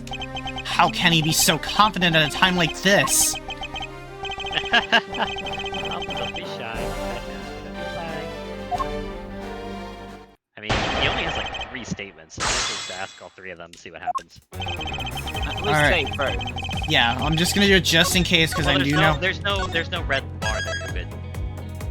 Well, I'm just Hold it! So why was it only with the Steel Samurai? I thought the Pink Princess was also around. Princess was suffering from a bad hip at the time. And the doctors recommended that she rest. But you do have a soft side after all. The pain of a bad hip. I suppose none of you could really understand it, to be honest. Oh, so you tend to strain your back as well, then? But isn't that just because you're normally all hunched over? My life is pain. He did need to keep up the act no matter what, I suppose. My existence is agony. The point of this is not to discuss my back problems. For about 15 minutes after our handshake, I was in my office preparing for the speech. Alright. Hold it! That Yatagarasu was just a trick that you had set up. The most amusing joke and how to propose that I set it up. If you really want to know, I can explain it in detail for you. You arranged the spotlights in the Rose Garden so that when you were to take the stage, the audience would see the Yatagarasu's shadow. Oh, that is an interesting tale. Sadly, it has nothing to do with me. You? What's it going to take? One second. What's it going to take for you to fess up to anything? Ugh. Milk in a bedtime story. Very well then. Let's move on to a different question. After the Yatagarasu appeared, what was the state of the Rose Garden? Everyone took refuge inside the embassy. I even helped with the effort. And then, once everyone was inside, well... Alright. Hold it!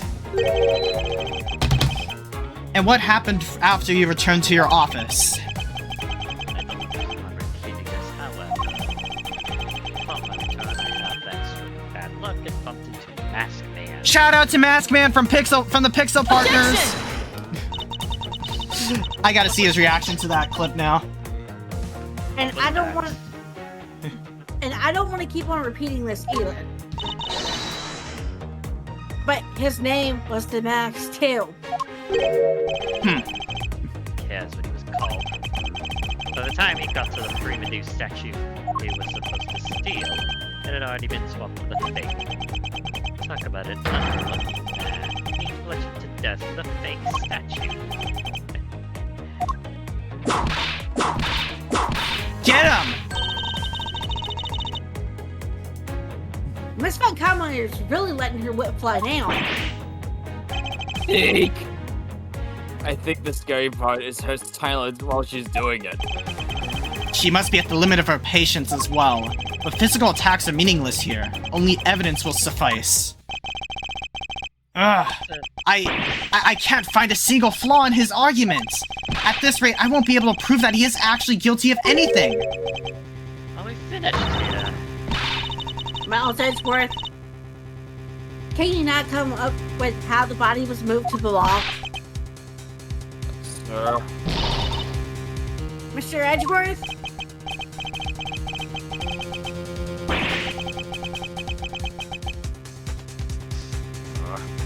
Even after providing so much, is he going to get away with it? Nah. Is this the end? It's never the end. Again, I wish I had my bullwhip. Larry, please. Yeah, it's Larry! It's Larry! That's a Steel Samurai sound! It appears significant time. It would be a great honor if you would allow us to be your allies in battle. And old bags with... Oh boy, oh boy. Alright, okay, you got Larry, Pabs, you wanted... I know you wanted to do old bag Sure, before. why not? Okay. Evil Magistrate, it is time for you to pay!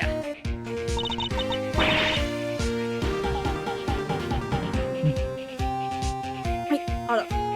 Sorry. It's the Steel Samurai. No, you're mistaken. For I am Steel Samurai Daddy, third man of Neo Tokyo. And this, Big Princess Mommy.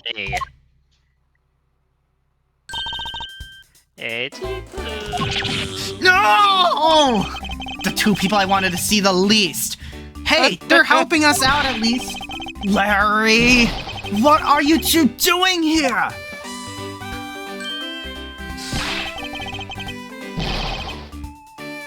Way to show your gratitude, Edgy. We just wanted to help. Yeesh. I'm gonna get the bad guy with... Go away. Objection, go away. Objection. How can you be so mean to us, AZ? All three of us came to lend a hand, and this is how you treat us?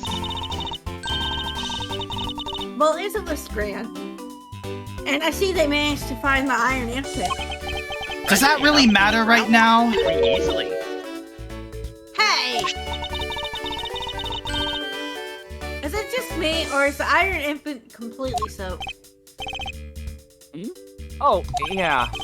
I found him in Babal, and he was in the middle of the pool. Wait a second. Larry, go back to what you just said. Huh? Oh, it appears we made it. Not that far back. Something about finding the Iron Infant in Babal, and he found it in a pool? I don't recall there being one in Babal. Oh, that! Well, I was in Alabas the whole time, so I have no idea how the Iron Infant wound up in Babal. I thought I lost him in the Rose Garden, but I guess maybe the cute little kid can swim, huh? Wait, what? Larry, you lost the Iron Infant in the Rose Garden? Are you sure about that? Are you sure about that? Yeah, I'm sure, but I found him Hold it! That's enough, Larry. Yeah. So now we know kind of what happened. The Iron Infant that Larry lost managed to move between the two countries. Furthermore, the Iron Infant was found soaked in the middle of a pool. This is what I've been looking for. It's another smuggling route between the countries. The key to the route the Iron Infant took to travel from Alabas to Babal is... Bilateral symmetry! Ah, that's right. This embassy was built with bilateral symmetry in mind. Detective Gumshoe. Yes, sir. There is a location I wish for you to examine post-haste. It is where I believe the route used to smuggle Mr. Cochin's body lies. Oh, actually, Han, do you want to continue, Gumshoe? Yeah, probably we're not gonna get another old bags again. Does something like that really exist, sir? An embassy built on bilateral symmetry, meaning that this is where we need to examine. Right here. Yeah, the other side. Take Yeah. that! Yes, sir. I'll be back before you know it. Bye-bye. It's too late. No matter what, it doesn't matter now what you do. It's all Not so fast! Not so fast. You will stay here with us and wait. I'll call the actual cops. This is Edgeworth. Mr. Edgeworth, it's here, sir. There's a reservoir here, just like in the Rose Garden. Oh. Just as I suspected. Ziggy? What is it? The two sides of this embassy are mirror images of each other, which means that there is also a pool at the corresponding location on the Babalese side. Mr. Kochan's body was moved into Babal through the pool in Alabas. Objection! Objection! Avoiding the topic of making it like that is unbecoming of a prosecutor. If you don't mind, I'd like to see more physical proof, if you have any. The Iron Infant is positively soaked in water. Why do you think that is? It's because he was fished out of a pool, and not just any pool, it was the Babalese one. I think it's pretty obvious at the point what must be true. The water reservoirs in the two courtyards are connected. Objection! Objection! And where's your proof that the two sides Objection! are connected? Objection! The proof is right there before your eyes. The half-drowned Iron Infant. This blasted doll!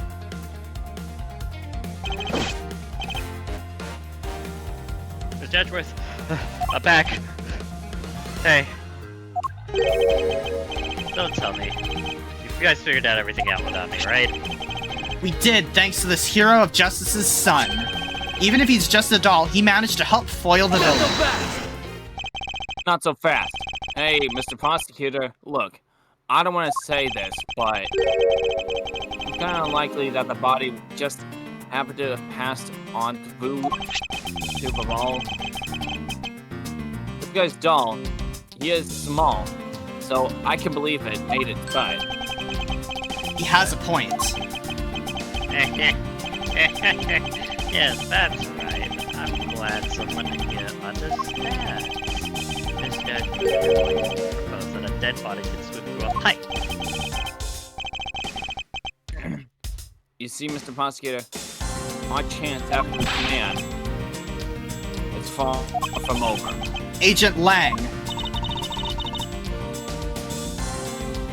Why is he helping Mr. Alba out now? He's not. He realized the flaw in my argument and is helping to move the logic along. Good. In which case, I should return the favor and find an answer. And another thing. Mr. Kochan's body was found in his office in Babal. So what happened to his body after it was transported to the open air stage? No. Mr. Alba had an accomplice in Babal, remember?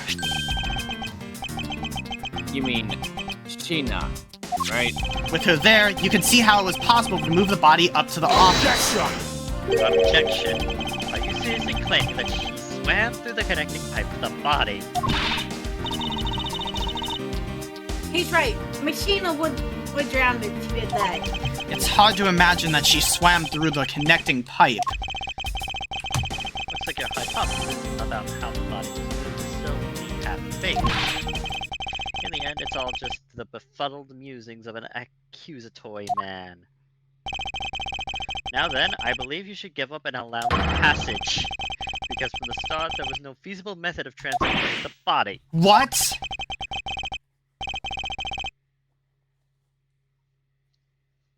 Oh, sorry. Mr. Prosecutor, recall Sheena's movements. Nah. What was happening again in the embassy around the time Machina was in Babal?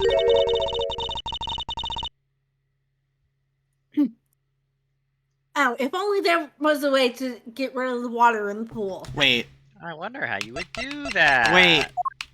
Maybe drain it? Auto No. refills. It auto refills when the water level is too low. And why would it be low?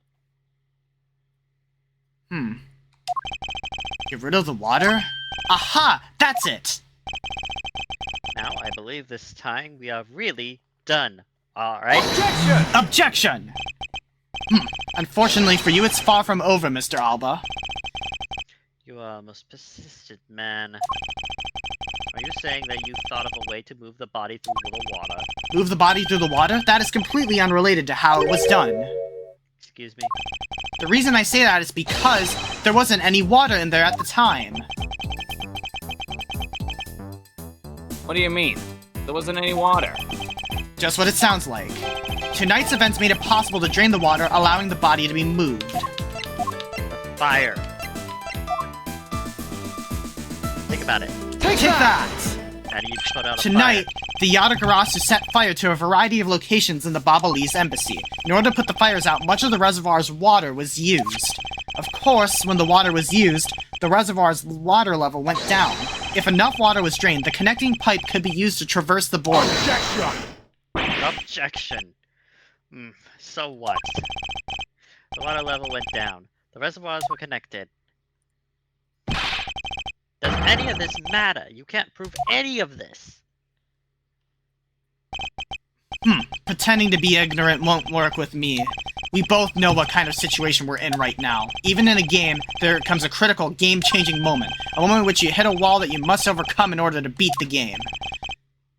I haven't lost yet. I found the route that you used to smuggle the body, and that route would lead to your defeat. Not so fast. Even if all the water was used by the firefighting effort, you still can't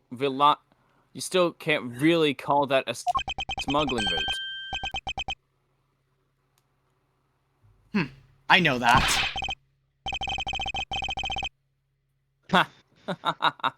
I should have figured that you would notice. Hey, Mr. Alba, how deep are those pools anyway? Very.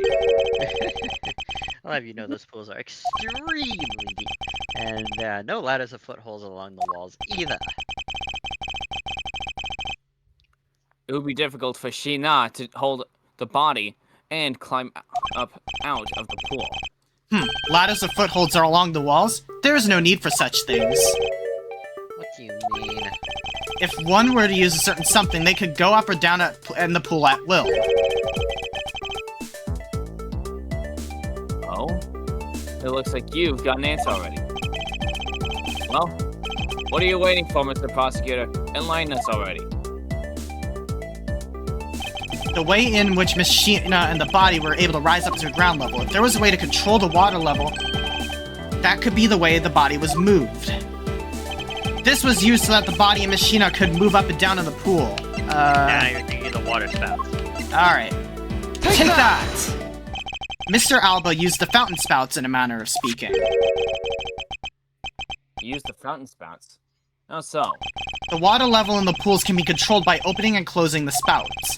Miss Sheena and the body were lifted upward by their buoyancy in water. The fire on the Babalese side and the firefighting effort, these were set in motion all for the sake of smuggling Mr. Kochan's body. Shall I show you where the final destination of my train of logic leads? First, Mr. Alba closed the fountain spouts in advance, in preparation of things to come. Then he took the pushcart that was brought to the Rose Garden and pushed it, along with the Iron Infant and Mr. Kochan's body, into the pool. At this time, Miss Sheena was busy conveniently starting the fire in Babal. She then made for the open-air Sage's pool to wait for the firefighting effort to begin. When the firefighters used the water in the pool, the water level went down. And by the time the fire was put out, the pipe between the two pools was exposed. Sure, buddy.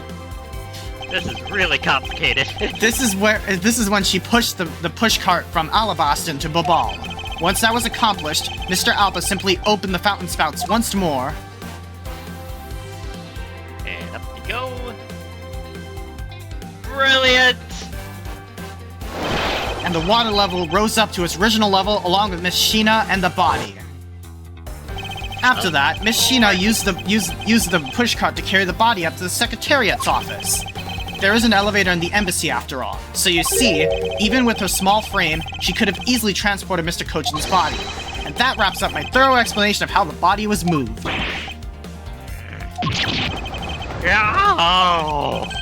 Well, ex-Ambassador Alba, what do you think?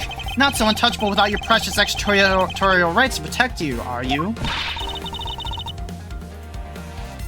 Mr. Edgeworth? Fight back. Objection! Objection! You accuse me of moving the body across country lines. But when you get down to the nitty-gritty, you don't have what it takes to indict me. Nitty-gritty? What does that old man want now? Proof, I believe, is what he seeks. Yes, proof. Without any, who's to say whether or not any of what you said really happened? He wants proof? What are we going to do, Mr. Edgeworth? There's no need to worry. I've had all the proof we need all along. The body wasn't the only thing to go through the pool's connecting pipe tonight. Just as Detective Gumshoe found the pushcart in the open-air stage area, so too did I find one other item there. And that piece of evidence is what will prove that the pools were the smuggling route. This is what was another thing that was smuggled over to Babal's open-air stage area.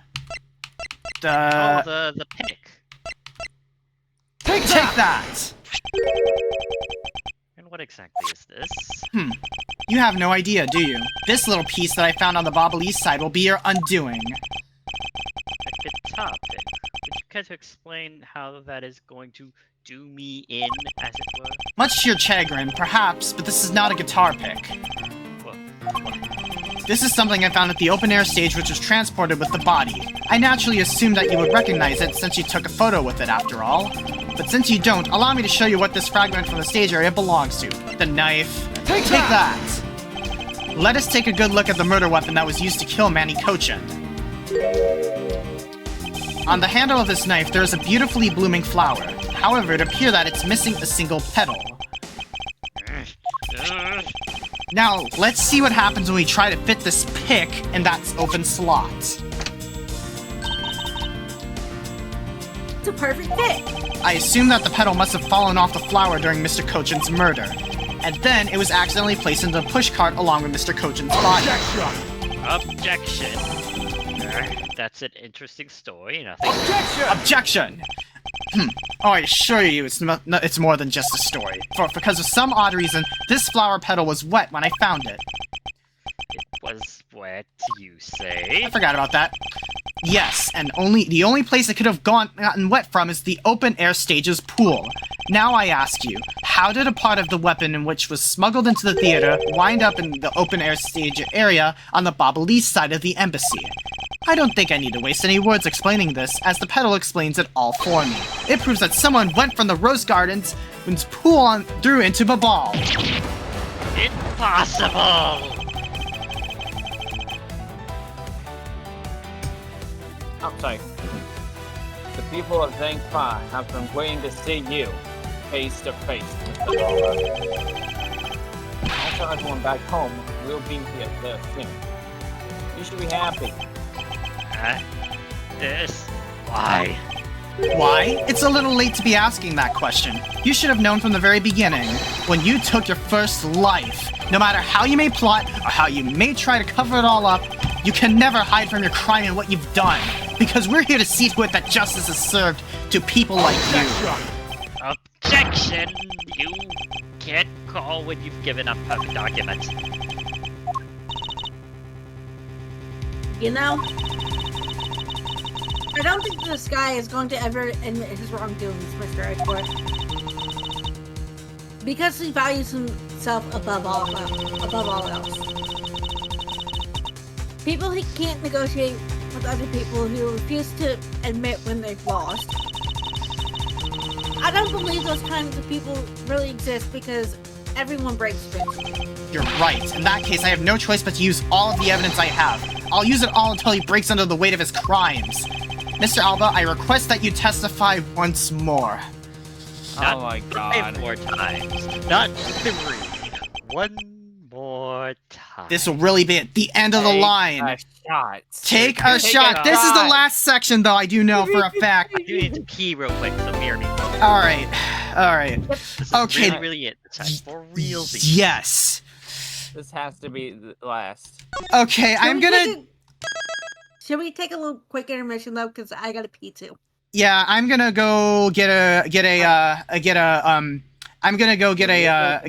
drink real quick. I will be right back. I'm gonna get a drink. I'll be right back. All right. Yep. Don't I'll go be back anywhere, party people. We'll be back. I do not have an intermission screen, so I'm gonna do something real quick. All right. Text. All right.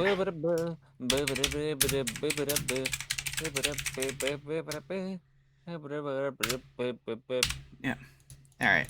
Select font. Where is my usual font? Era's bold ITC. There we go. Color red. All right. All right. All right. We will be right back, party people. Yep.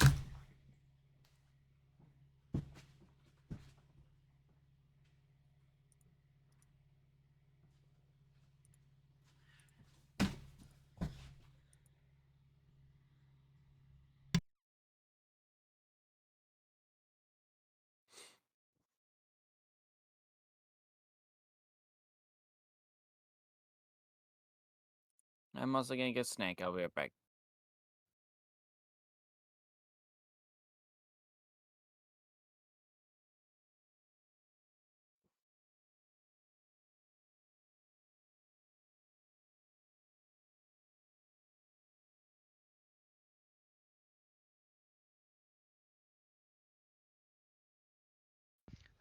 Eh.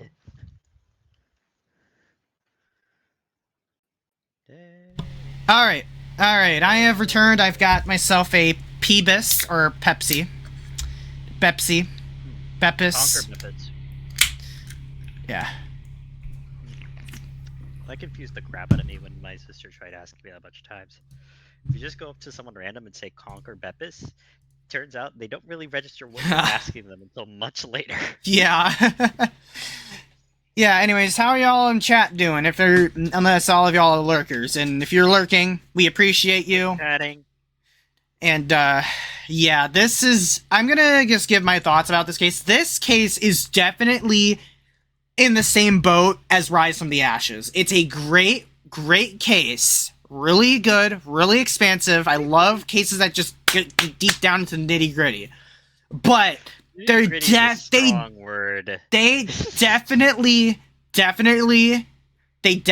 could have condensed this a bit. I will say. This is 7 hours, and we already know what the heck happened at this point. Why are we going to another part? I hope that this last part is gonna just go by a breeze. I'm just hoping so, because they definitely this definitely does have the dragging problem that Rise from the Ashes has. Yeah, I will admit it. Yeah, I will say though, Gant is a better villain than Alba. I will admit. Yeah, I think so. Yeah, I do like Alba though personally. I think he's a really cool dude. He's a really cool villain. But I do think his villain traits, are definitely weaker compared to Gant's. So, yeah, like Gant is just one of the most intimidating people, because he's in a high power place of high authority, because he was the chief of police, and Alba here was an ambassador. So but apparently you could just take that away. Yeah. But meanwhile, like we had to, in Rise from the Ashes, we had to craft such a devious plan to take down Gant. Like we had to make sure that we used the rules of evidence law correctly to indict him. Well, I think what it comes down to is like, honestly, Edgeworth's an even tighter a circle there, because unlike Wright, who has like 3 days of prep time there, you only get the one. Yeah. And, like, you have to do it all in one go, basically. Yeah. So that's And that's kind of the, but I mean, that's kind of the case in Japanifornia because usually, because the Japanese legal system is, because again, this game is based on the Japanese legal system in a way. And basically and Michaela or Miss Bosso 3 goes into very much detail in her Ace Attorney videos how the Japanifornian legal system works in comparison to the US legal system, which is because she's a civil lawyer. And she's absolutely enjoying herself. It's one of those things where I think Wright has it a little bit easier in comparison there. Yeah. And especially because, like, I think the impressive part of it is he's basically doing, like, a Gantt sort of situation in the span of a night, not even a day, but just, like, one night. Yeah. Look at it's 3 a.m. They've been doing this for, like, hours. In game. Yeah. Oh, boy, oh 3 a.m. Yum. Okay. Okay, that's gonna go in the highlights, and I'm gonna put the Patrick clip in there. Please do. Yeah. Speaking of which, I'm actually hoping to start editing up the highlights from the original trilogy here soon, so that should be awesome. Yeah, that'll be great. That'll be great. All right. All right. Mr. Alba, I request that you testify once more. Please make this quick. I make no promises. As if there's anything else for me to testify about. I still have yet to fully prove that it was Mr. Alba who murdered Mr. Cochin. Well, I would like to hear about your movements before the murder occurred. I wonder if you could tell us about what you did here at the Theatrum Neutralis? Very well, I suppose I could tell you about that. Because about all I did was watch the Steel Samurai stage show. Elaborating on that, even on that alone, is good enough for me. The only way for me to place this man under arrest is to pinpoint the exact location of where the murder took place, for that is the key to this investigation. I watched from the last row. The stage was well lit, but it was dark out in the audience. I suppose it was dead, the audience, but it's hard to prove that, I suppose. I do remember the contents of the show very well, though. At least that was enough for you. Those moving scenes were seared to this old man's heart. I'll never forget them. We're gonna press on those last two. So you were there in the theater proper, watching the Steel Samurai stage show, were you? Of course I was. I have a great fondness for the Steel Samurai. Pause up if you're a Steel Samurai fan. Yeah. I was pretty cool up there, wasn't I? You're not the one who was cool. It's the Steel Samurai who is cool. I just imagine like, Edgeworth head down in a bar with a few shots of Roundup, just thinking back to like freaking Butts was the Steel Samurai, like, Just Larry haunting him. Yeah. Yeah, the Steel Samurai's special finishing move today was really something, huh? Yeah, Silver is a Steel Samurai fan. Let's go. Yes.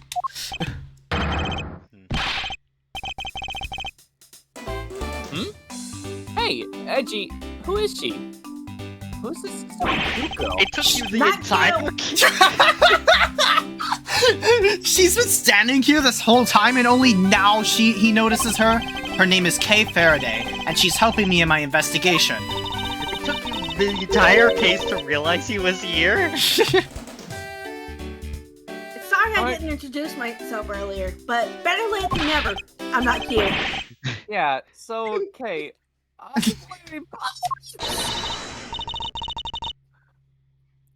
Silence, Peanut Gallery. There's no time for such Trivialities. Thank you. such trivialities at a time like this. That is a big word, though. Too many big prosecutor. words. This is the final battle. You got that? Take a shot. Take a shot. I know, this is the end for that man there. Take another shot. Come on. Now that's the kind of thing I like to hear. Yeah. God. I think I'll give trusting you a try, Mr. Prosecutor. Or rather, Mr. Edgeworth. Lang, you. He's a moron, but I still like Lang. Like I like to respect. That's no, a good he's moment not exactly for a him. moron. He's mostly headstrong. Yeah. He's kind I of leave this moron. critical battle up to you, Mr. Edgeworth. The main thing I don't really like about him is that he doesn't really believe in logic. That's his thing. That's his whole gimmick. But I still like him as a I don't know if character, that's though. actually the case or not. Have no fear. I will finish the job. Eventually.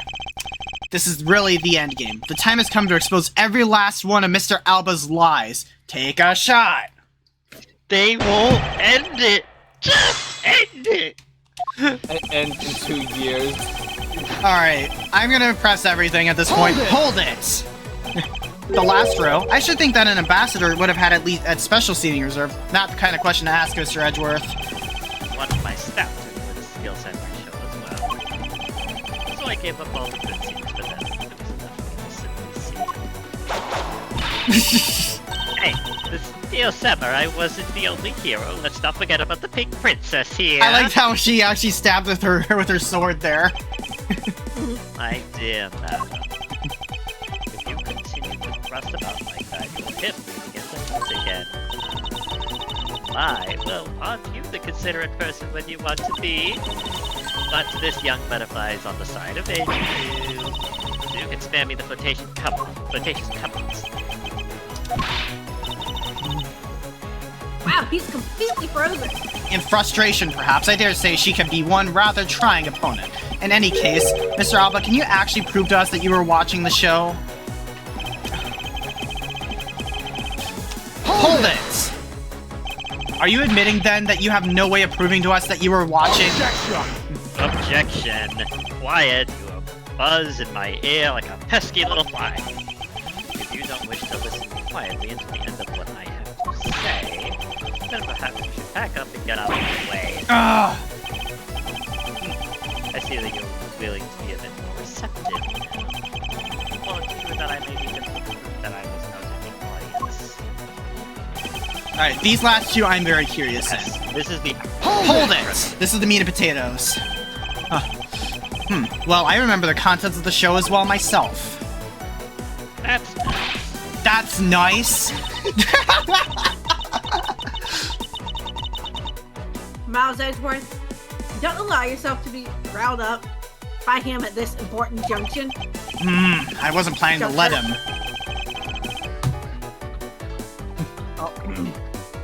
Well, if you ask me, I think I'm the biggest Steel Samurai.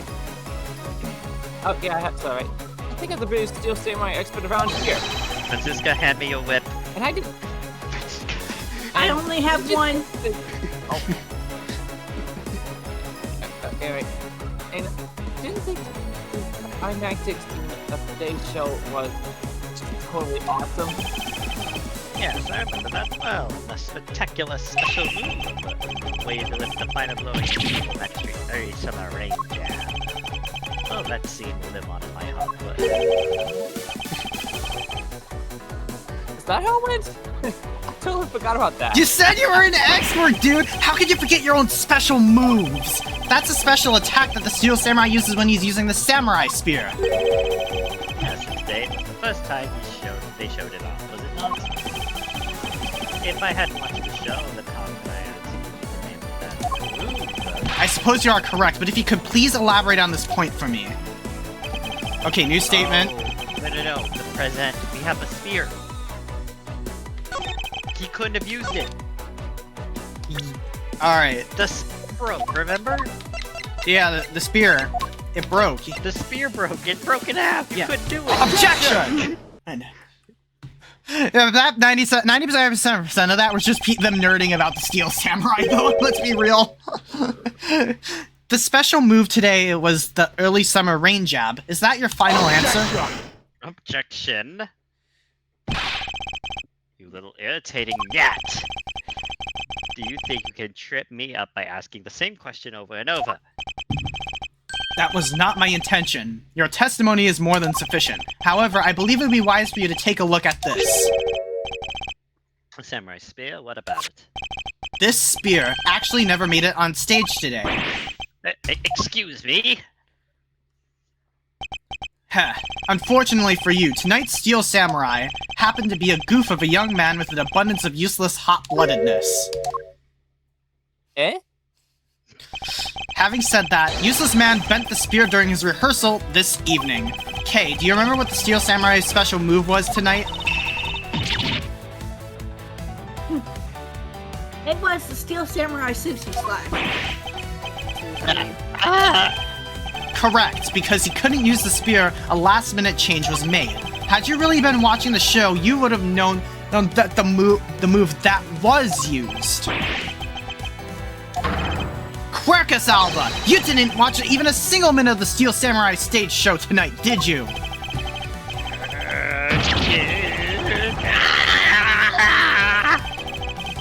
Ah. So if he wasn't watching the show tonight.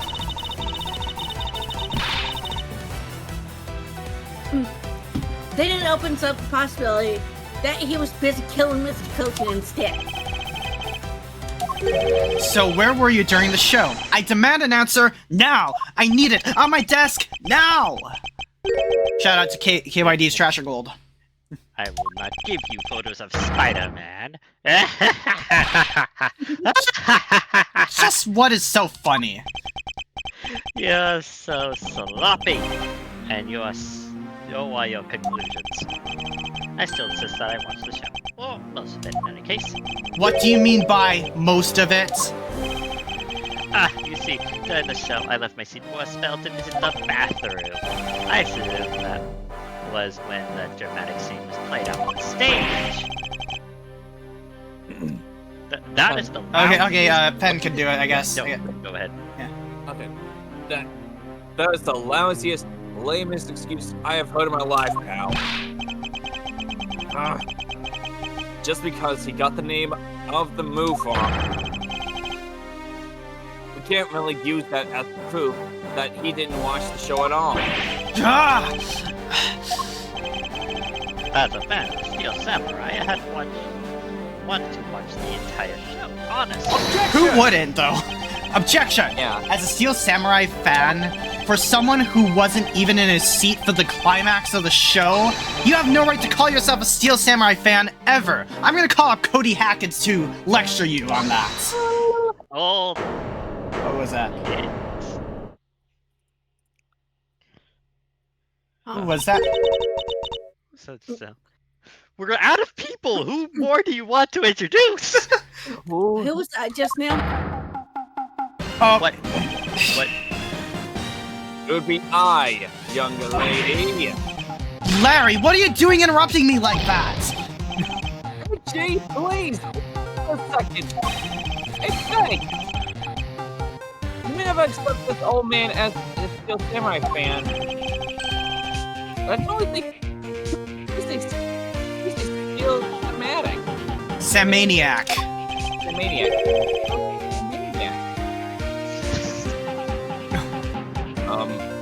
What exactly is a Steel Maniac now?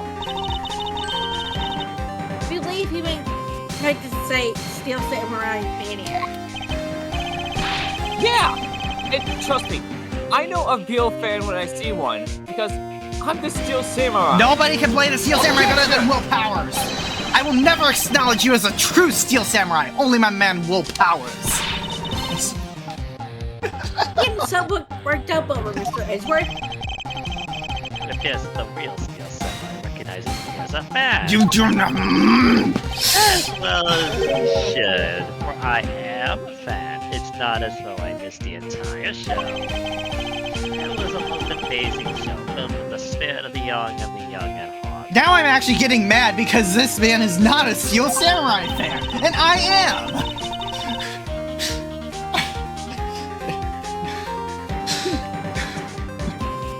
The sarcasm dripping from his long wooden nose couldn't run any thicker. He called his nose wooden. Oh! I've got plastic surgery to look like my favorite character, Pinocchio. Getting the name of the move wrong only proves that he didn't watch the last scene. What I really need here is something more definitive. Something that links Mr. Alba directly to the murder of Mr. Manny Cochin.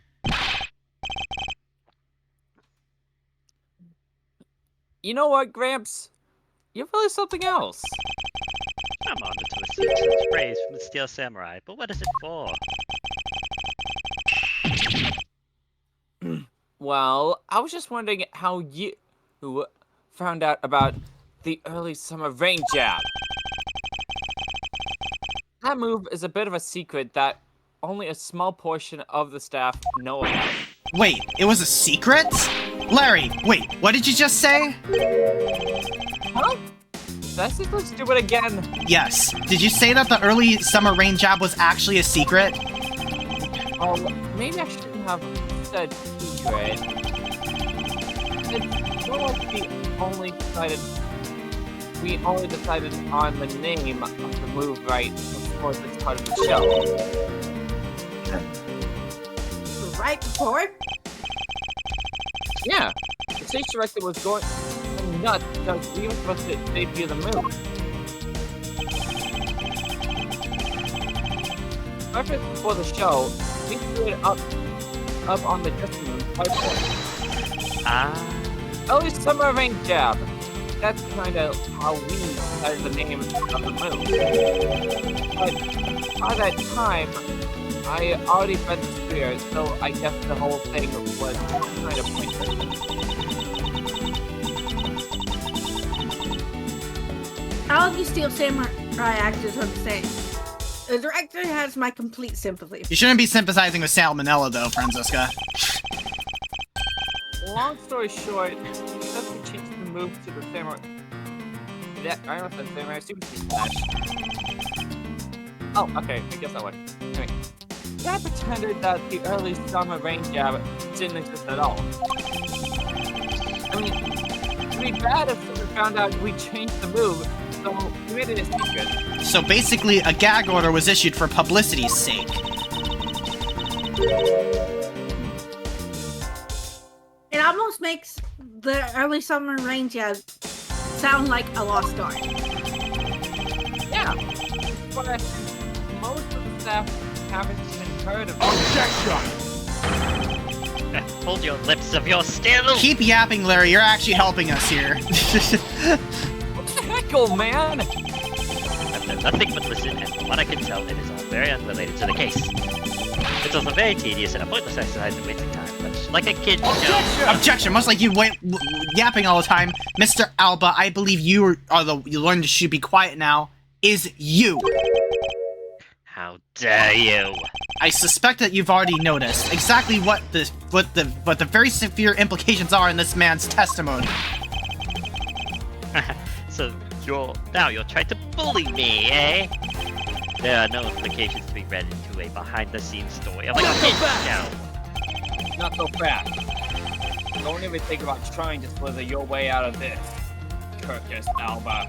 You are the one who said it yourself that the name of the move was Early Summer Rain Jab, but that name was only decided upon right before the show was about to start. So, just what are you driving at? That the name of the move you told us was never used in the show or said aloud. Now then, would you care to tell us about how you found out the name of that move? Because I can only think of one way you could have known. Quercus Alba, this is the only way you could have known the name of the special move. Saw it! You saw it! You knew the name because you saw it! You saw it on the dressing room's whiteboard. The staff members who knew were keeping it a secret, so you couldn't have simply gone off to a staff member and asked. Which means that the only other option left is that you saw it on the whiteboard. So that means that Mr. Alba was in there at some point, right? But what's the big deal, sir? I don't see what that means. There is another piece of evidence that has a great deal to do with the dressing room, so we can't afford to let this slide. This is related to both the dressing room and to Mr. Kochin's murder. I don't really need it.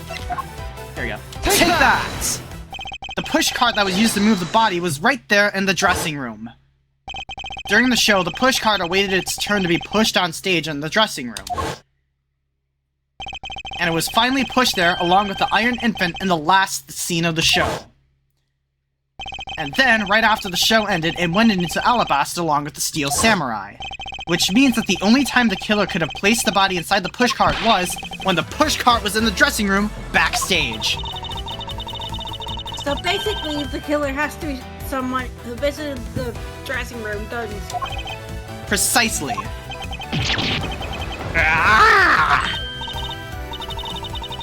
Oh, but wait. What if this isn't just a what if? If the body took place right in the dressing room. What do you mean by that, Kay? I have to admit, she brings up a valid possibility. During the show, the dressing room was supposed to be devoid of people. Slipping undetected into a private dressing room, then it would be as simple as pie. The killer must have come up with the idea to move the body with the pushcart then too. Correct, thus making the theater's dressing room the ideal location for the murder of Manny Cochin. Quercus Alba, during the show, you went down to the dressing room, and I want to know why. Yes. Yes, I was there. I went into the dressing room. I knew it. I'm posting you under arrest right now, pal. You got that? Arrest. Objection! Objection! Not so fast. God. What is it now? I need to waste more time. Don't I deserve a chance to explain myself? Explain? What is there to explain, bro? About my shoes that morning. I believe I told you earlier that I went to the bathroom. Well, I got lost when I did. When I opened the dressing room door, no one was inside.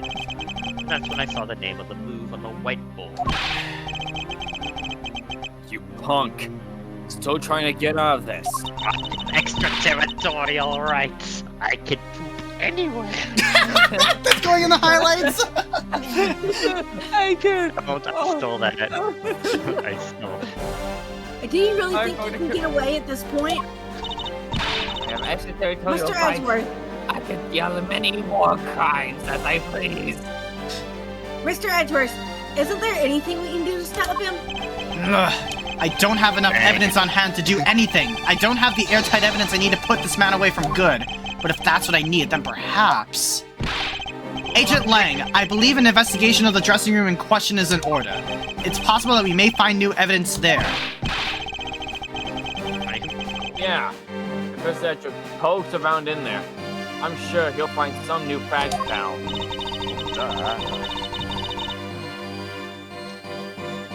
Oh, and if we use Little Fee, we may even learn something from the recreation. Not so fast! Not so fast. We don't need to do any of that. What? Whoopi? How could you? I'm not saying this to be mean. Just that we've already searched there. My men really are something else.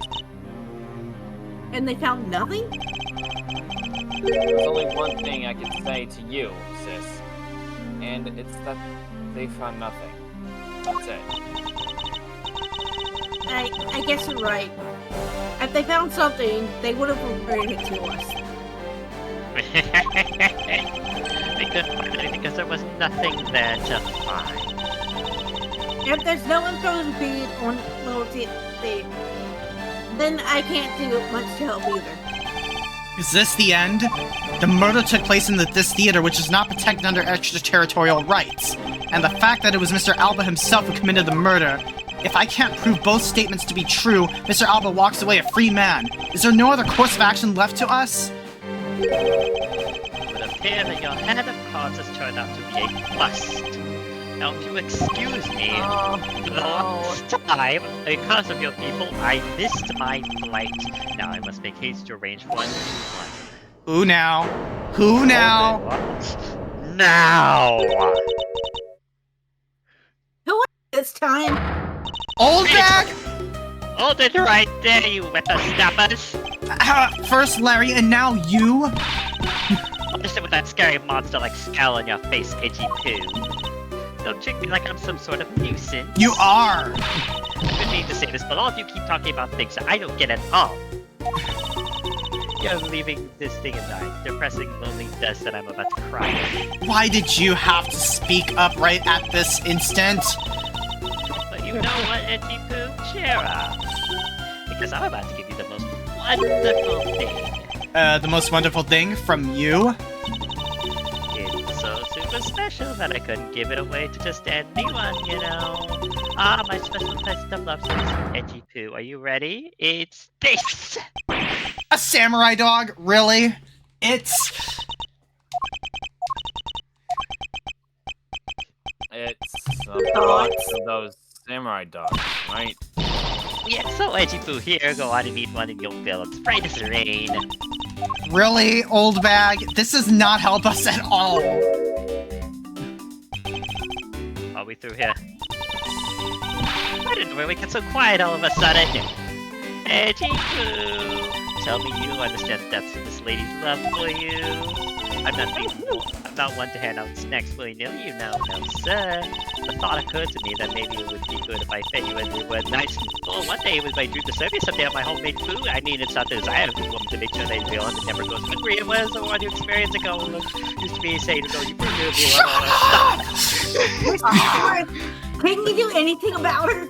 There's no power on earth that can force that woman into silence! I'm so sick and tired of it. All you people do is look down on me. Even this box of samurai dogs played me for a fool. It had a special design on its fan, like the Japanese flag, so I thought it was special. But when I ate one, it tasted like all the rest. Oh, it made me so sad.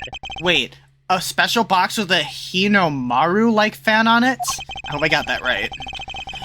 Yeah, I think yeah, right. I've never heard of such a piece of merchandise existing before. Wait a minute. However, there it is. The red sun in this fan is filled in. Is it possible? Could it be? After the show, the samurai dogs were piled up on the dressing room floor. Oh. However, there's no such thing as a Hinomaru dog. This contradiction of facts is between something that should not exist and yet does. The rays from this red sun might be just what we need to point us in the right direction. Present? The video bigwigs basically told us to play delivery boys. We're supposed to hand the dongs off to the other people and tell them hi. We can't call them all into the push cart just to use them. Oh! Oh! I believe you understand what this means, correct? You killed Mr. Cochin at the theater and then placed his body inside the pushcart. Logic! Logic saves the day. And then, you force the Steel Samurai to unwittingly move the body for you. It's time to piece the final pieces of this logic puzzle together, no matter how fragile or small the connections may be. Once we found them all, the way to the truth will be revealed. Alright, let's think. Samurai dogs. So... That's it. So, the samurai dogs. On The push cart. No Mari. Yeah. No, wait, Wait, you're hold maybe on. going a little too fast. Yep, I was. You're going too fast. Pieces don't fit together quite right. Alright. Oh, sorry. Another part. Yeah, just do the other one. Alright. Yeah. Go too fast. Yeah. The killer used the pushcart to transport the body, which means that they had to remove the samurai dogs from within first. Therefore, the samurai dogs that were piled up on the dressing room floor were most likely taken out of the pushcart by the killer. And And there we go. Max. Red spot is actually... Blood. Blood. That which should not exist. This box of samurai dogs with a Hinomaru on it. Saves the day. If Look at that. this red sun was filled in when the killer was busy removing the samurai dogs from the pushcart, then it's proof that the murder took place in the dressing room. As long as this red substance turns out to be what I believe it to be. Wendy Oldbag. I thank you. What you have given to me is truly something very special. Edgy Poo. Mr. Edgeworth, are you sure you're feeling okay, sir? Mr. Alba, as I suspected, you killed Mr. Cochin in the dressing room. How many times must I listen to you repeat yourself? Haven't you figured it out? Your words are meaningless, worthless, and powerless. The only way I'm going to continue to cooperate is with some definitive evidence. That arrogance, that self-confidence, you believe that you've erased every piece of evidence that could incriminate you? However, there remains one piece here, and it is what will put you away for good. You're bluffing. Oh, hey, Mr. Prosecutor. Sounds like you finally found him.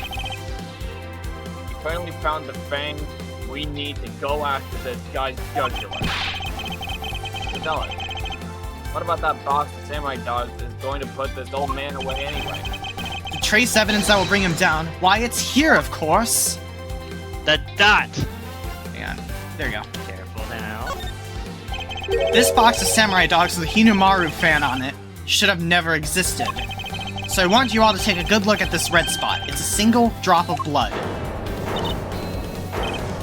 Huh? What? Blood, you say? Agent Lang, I'd like this blood analyzed post-haste. I've gotta admit, I'm a bit surprised. I can't believe we found blood on a piece like this. Hey you!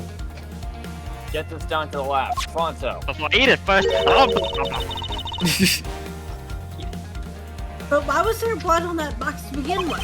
If we think about the flow of the crime, I think the reason will become obvious. Larry, you said that you transported the samurai dogs with the pushcart, correct? Oh, yeah. You have a great memory, I think. That pushcart was a bit too big for my son. So, you know, you skipped a bit. Oh, there you go. There. Hey. So, you know what I mean. So, to make sure everyone could see him, I had to pile some stuff in. I figured the samurai dogs were there, so I used them to fill up the cart. If what Larry says is true, then what were the boxes doing on the floor? Ah, I see. The killer took them out in order to place the body in the pushcart. Exactly, and that is when I believe the victim's blood found its way onto that box. But when my men investigated the room, not a single box of samurai dogs was in there. Because embassy staff members had already confiscated them. Yes, no doubt to hide the evidence of the murder. It's a good thing Mr. Oldback managed to steal that one box before they got them out. Looks like Mr. Oldback also managed to put this great thief to shame. What a spineless way of putting it. I didn't steal, I received it from myself. Quercus Alba, I'd say this was one very fatal oversight on your part. Objection! Sorry to ran on your little love fest, however... How? How can you be so self-confident in a no-win situation for him like this? Oh god! Even if that blood turns out to belong to Mr. Cochin, then what? So, Mr. Edgeworth, it sounds like he's not ready to call it quits yet, huh? The sole piece of evidence that was left at the scene of the crime, that alone has shed light on a new fact. At the very least, we now have proof that the murder occurred in the dressing room. And you say that like it means something. Huh? Oh, who wants to do the forensics guy? Fen, you've done forensics dudes before. Alright. Yeah. Excuse me, sirs? Report.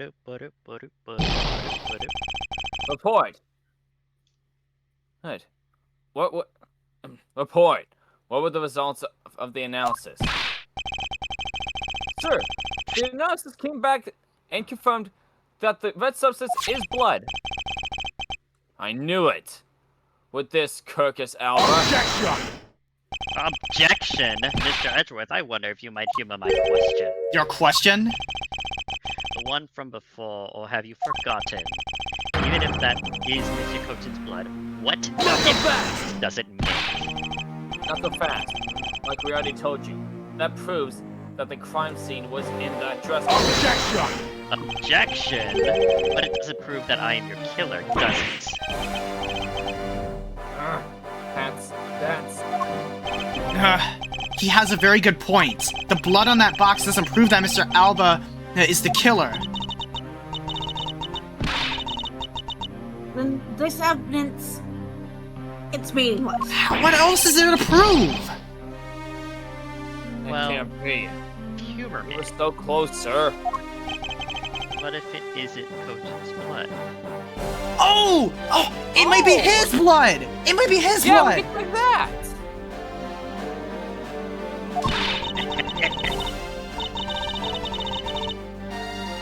Smack that smug look off his face. Come on, there's gotta be something we can do. We finally found a solid piece of evidence. There must be something that I can expose it with.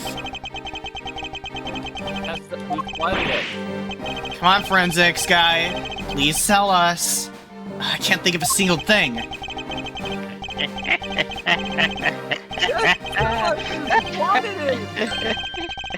Now, if you'll excuse me, I'll be on my way. Hold it. Nope. Alright, now. It was the forensics guy. It's too late. I won't allow anyone to stop me now. I'm leaving. It was me, pal. And it wasn't me this time either. Wasn't me either. It was me. Oh, it was me. Why did you? Because I haven't finished reporting everything to you yet, sir. There's more? What? Hurry up and spit it out. Yes, sir. That blood I mentioned. It's not the same blood type as the victim's blood. What? What? What? Huh? What do you mean it's not the same type? You mean it's not the victim's blood? It's Alba's blood. It has to It be. isn't his. Then who the hell is it? I don't know, sir. Thank you. All I know is it's not the same blood type as the victim, sir. That makes sense. What should we do now, Mr. Edgeworth? I have no idea what's what anymore. Neither do I. What a amusing turn of events. That blood drop proved something to be true, alright. Namely, my words. And which one of your words would that be? The ones where I said that your words are meaningless, worthless, and powerless. That blood has nothing to do with the murder investigation whatsoever. Need I remind you that the blood got onto that box long before it entered my embassy. What sort of nonsense?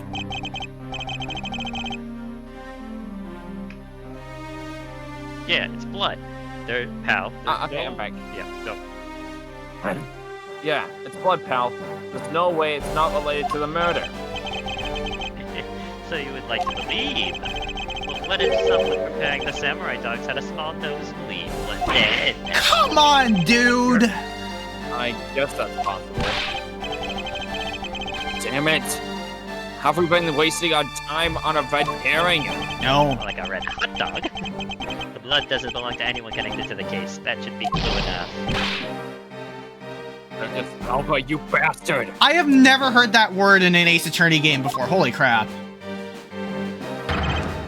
Silence! Don't you ever address me with such a filthy word again. Also, Foxy, Sonic the Hedgehog had said that before. Your aunt, now let me through.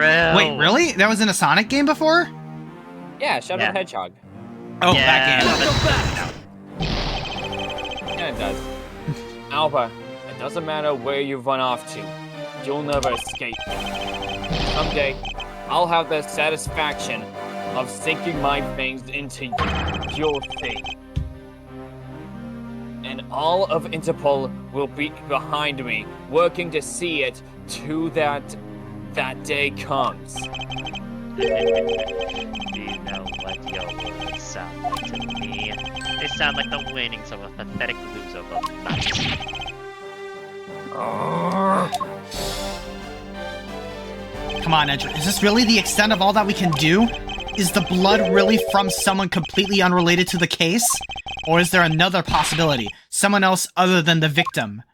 Just when I thought I had him backed into a corner, it was I who has been backed into one. In a situation like this, what would that man do?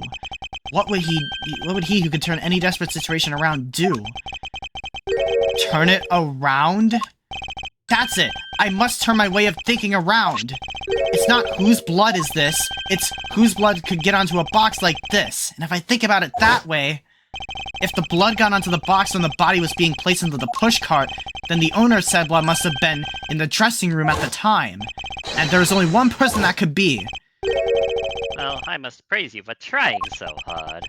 It's because of you kids I was removed from the center stage, and will be forced to live out the rest of my life in shadows, unfortunately. But it's not a total loss, as the other world will allow me more freedom than you'll ever know.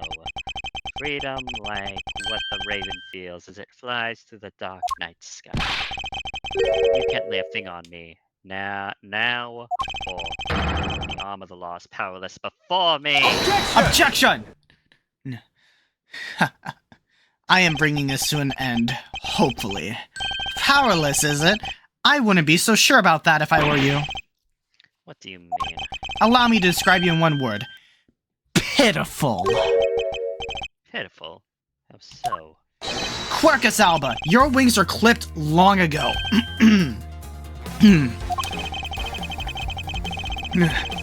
And for someone who is trying to fly away on them without noticing that fact, pitiful is the perfect word to describe you.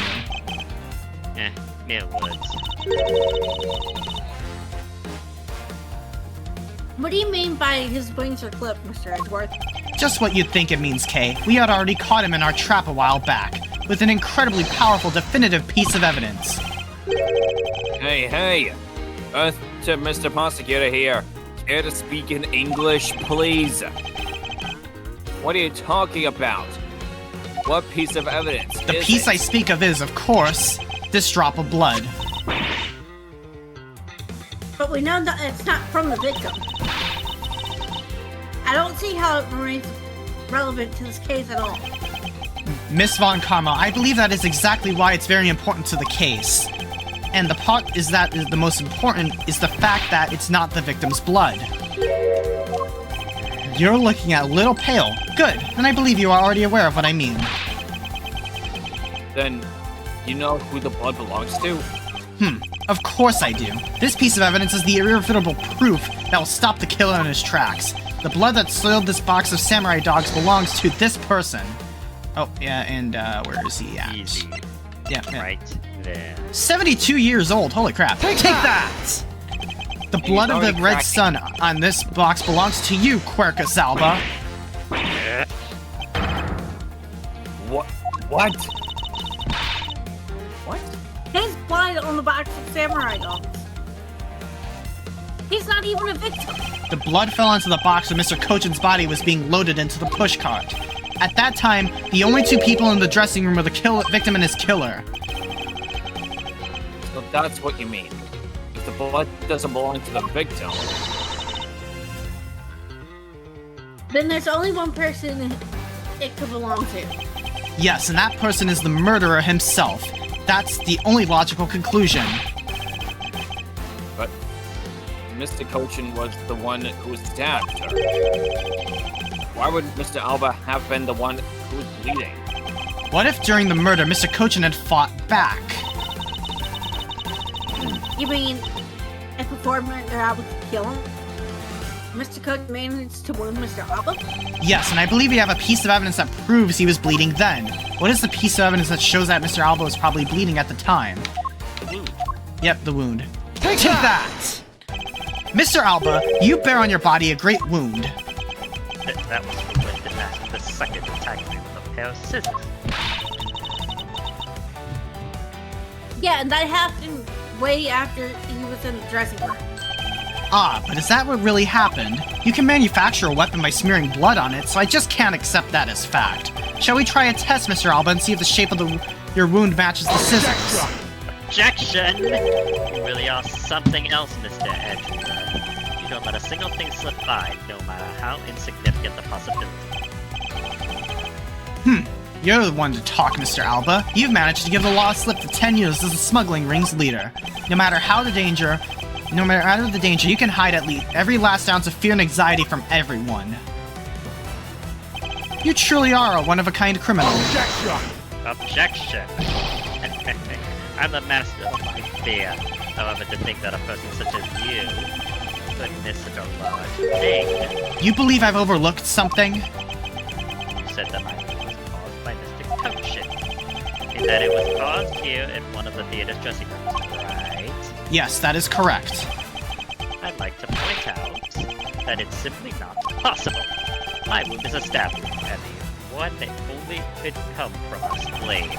I wonder where you suppose that such a weapon came from. It was packed with security guards.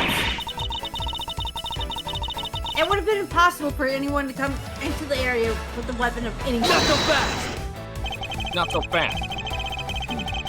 Just as Mr. Alba was able to bring in the Alabastian knife in a bouquet, there must have been some other way to sneak in a weapon of some sort.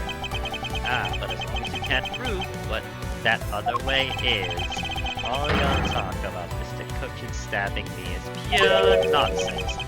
So if that other way does exist, you better hurry and tell me now. With pleasure. Wait, what? This piece of evidence shows us how Mr. Coachin brought a weapon into the theater. Alright, where... Alright. Not a Garasi knife.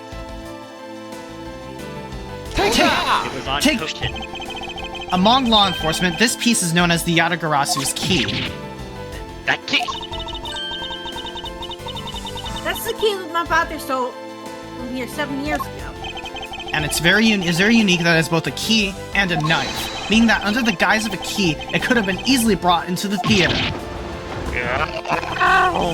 You couldn't dispose of the knife that stabbed you, therefore you wiped off the blood and placed it back in Mr. Coachin's pocket. After all, the key itself opens the safe in his office. And inside that safe there was a document about Cadopian paper, signed by Mr. Coachin. In order to make it look like Mr. Coachin died as the leader of the smuggling ring, you had to make it so that the police were the ones who opened that office safe. All that hard work to save yourself only served you to destroy you in the end. Shall we try matching this knife's blade with your wound, Mr. Quercus Alba?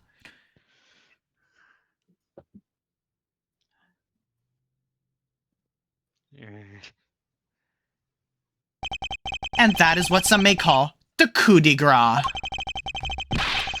Yeah, impossible. You can't take me down. Swine, all of you! Especially Matty Cupchin. This is all because of that man's betrayal. He sought to steal control of the smuggling ring from me by removing me as a gangster, which is why he deserves to die while bearing the guilt for all my crimes. This is why I sent out the Adagarsu's card, and how this incident was born. Manny was supposed to be the smuggling ring's leader, who was killed by the Yadagarasu. But I hadn't. It's another reason, yet another story that was supposed to play out. Manny's death was supposed to bring everything to a close, and I would have gotten away with it too if it wasn't for you meddling prosecutors. Mr. Alba, I'm afraid there is one more question I forgot to ask.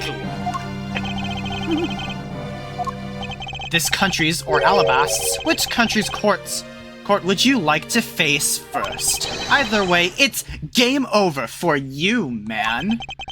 And game over, man. You are.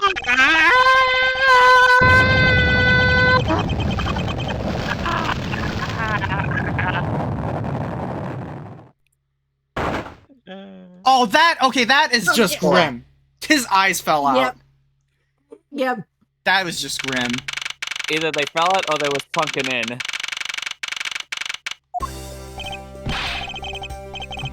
Whew. This is it. The big day. Mr. Alaba's trial day. And next week he's scheduled to stand trial in his own country of Alabast. Franziska is heading that one. I suspect she'll be serving a full course of whiplashes at it.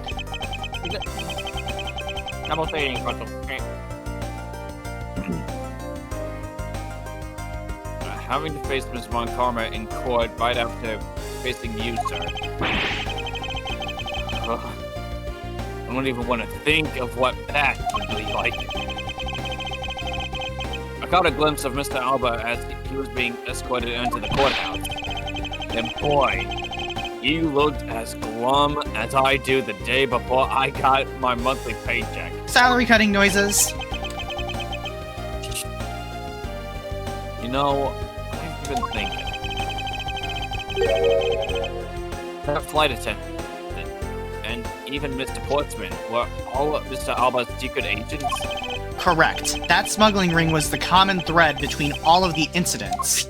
Cammy Meal was to provide support during the smuggling ops using her job as a attendant, and Mr. Portsman was to manipulate trials related to the ring to end in their favor. Ooh. Go you airlines! And even the prosecutor's office. No one was safe from the smuggling ring, huh, sir? I suspect that there are even more members of this ring spread throughout the world. Yeah. Sounds like such a big op that I can't even begin to imagine what it's like. What is it, Detective? It was nothing. It's just, well, come to think of it. Mr.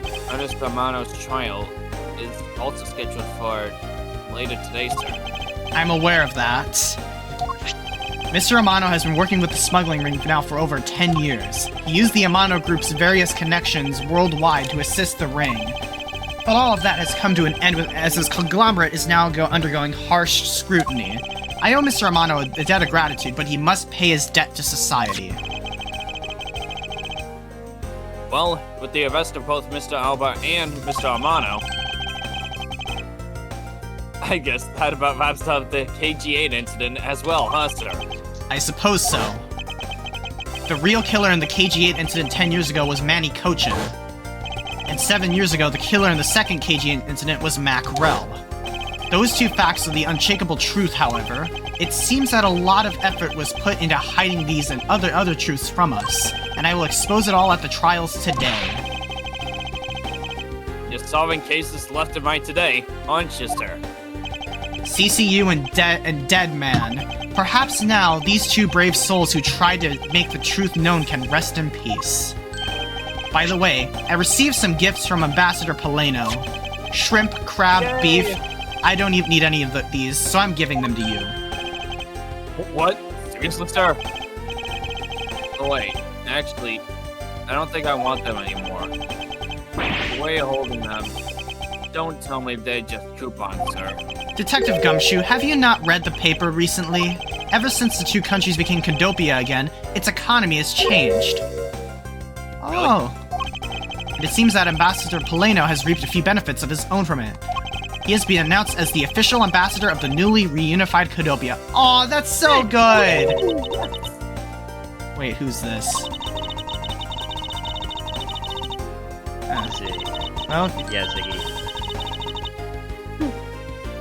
Well, if you don't want them, I can give them to my lovely assistant Kay. Wait, that's not what I said. So, Mr. Edgeworth, please, let me have them, sir. Why are you doing that? Actually, come to think of it, where's Kate? How come she's still not here?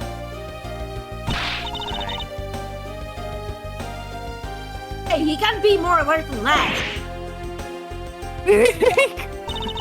Alright. I can't believe you didn't notice.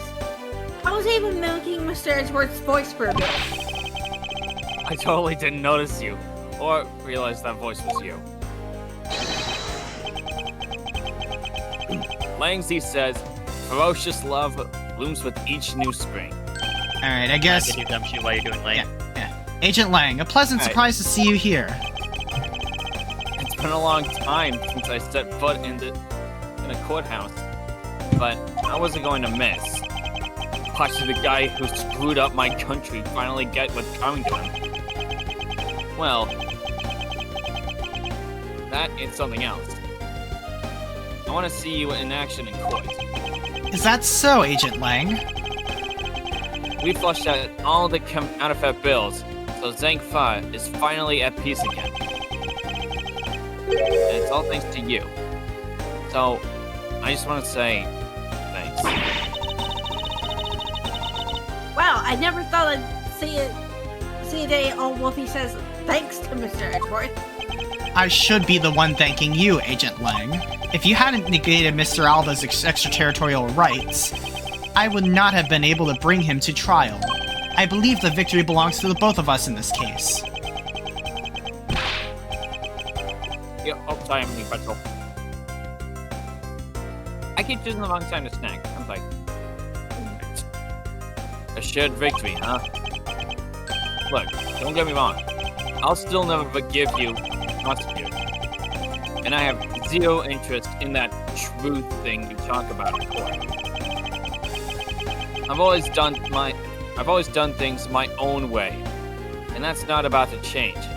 You got that? I see. Well, I believe you should follow your own creed when you do your job. Yeah. If there's never someone your prosecutors. Sorry. No. Let me try again. Yeah. If there's never someone your precious truth can't catch, feel free to sit around and cry about it. All of them. Oh, I didn't even finish. And, you can logically connect the dots at that point. Feel free to sit around and cry about it all you want. But as for me, I'm gonna get that person no matter what. Heh. Alright. It's about time for the trial to start. I will see you later. I'll be watching your performance from the gallery. I'm not looking forward to this. I prepared a whole ton of sticker tape for today's victory, sir. Sorry, Edgeworth wins. Oh, Oh, that's so also that's more a- canon that Gumshoe throws the confetti at the end of the trials. Yes. It's official now. Hope you got enough. Yes, I'm going to call my men up as well. A modest announcement of ticker tape goes a long way. The scene shifts to the courtroom, and the final act of this long tale begins. The legend of the great thief Yatagarasu. It's the story of those who chose to dedicate their lives to the pursuit of the truth. Prosecutors are those who seek a guilty verdict for the defendants they meet. And to that end, you have no choice but to win by any means necessary. That creed was forced on me since I was very young. However, I no longer think that is all we prosecutors are. And that is because...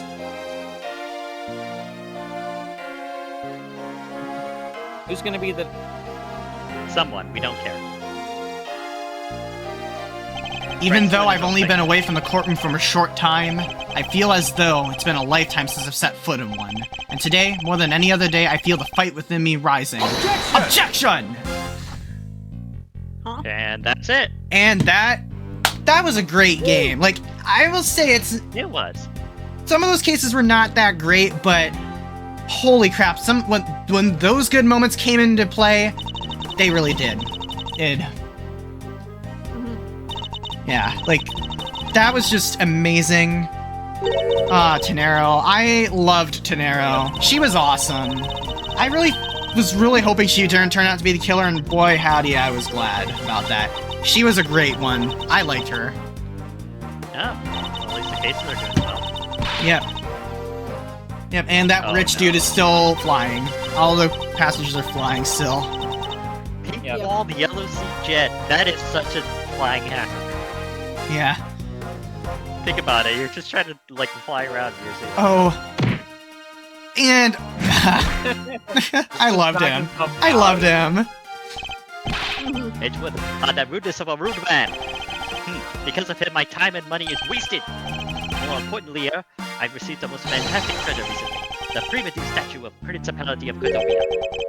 It weighs a bit light in my hands, but the ambassador Paleno was most generous. I guess he got the fake. Let me guess, he got the fake. I Yeah, think he yeah, might have gotten the fake. He got the fake. Oink. Franziska, she's always on fire. Yep. It's gonna be going really fast. Don't Yeah, worry this about is it. all auto-playing. Mhm. Yeah, That's how it let's always just, let's the chat just watch the feed. Yeah, of course, I can talk to you after stream, Bluebell. You got it. No! I honestly was gonna. I honestly was going to make sure the other stuff we do too. Yeah. But If you guys need to talk there, that's fine. Yeah, we can. We can watch it later. We can watch it later, perhaps. Okay. Oh. Meekins. Oh, she got to do more. And he got fired. He got fired, of course he did. Poor dude. Oh, then I got my police badge too. Sure. Oh, Meekins.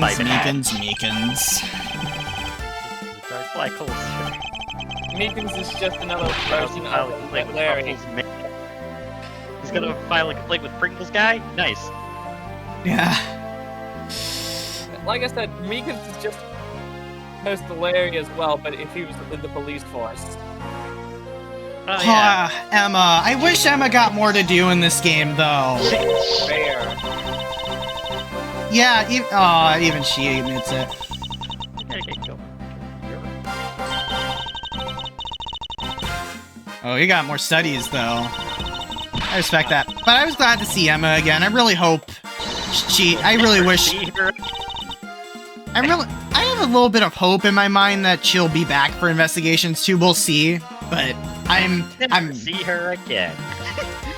Emma, though. I love Emma. She's awesome. Alright. Hi, Lollipop Girl. How are you doing? I liked Lauren. I mean, she wasn't memorable, but... Yeah, I feel bad for her, though. I think she got, if I remember correctly, she got screwed over the most because of Lance. I know she played a role in it, but she was the one who got screwed over the most in everything. She gets a really, spin with everyone there. Aww, And now she's on about the guard.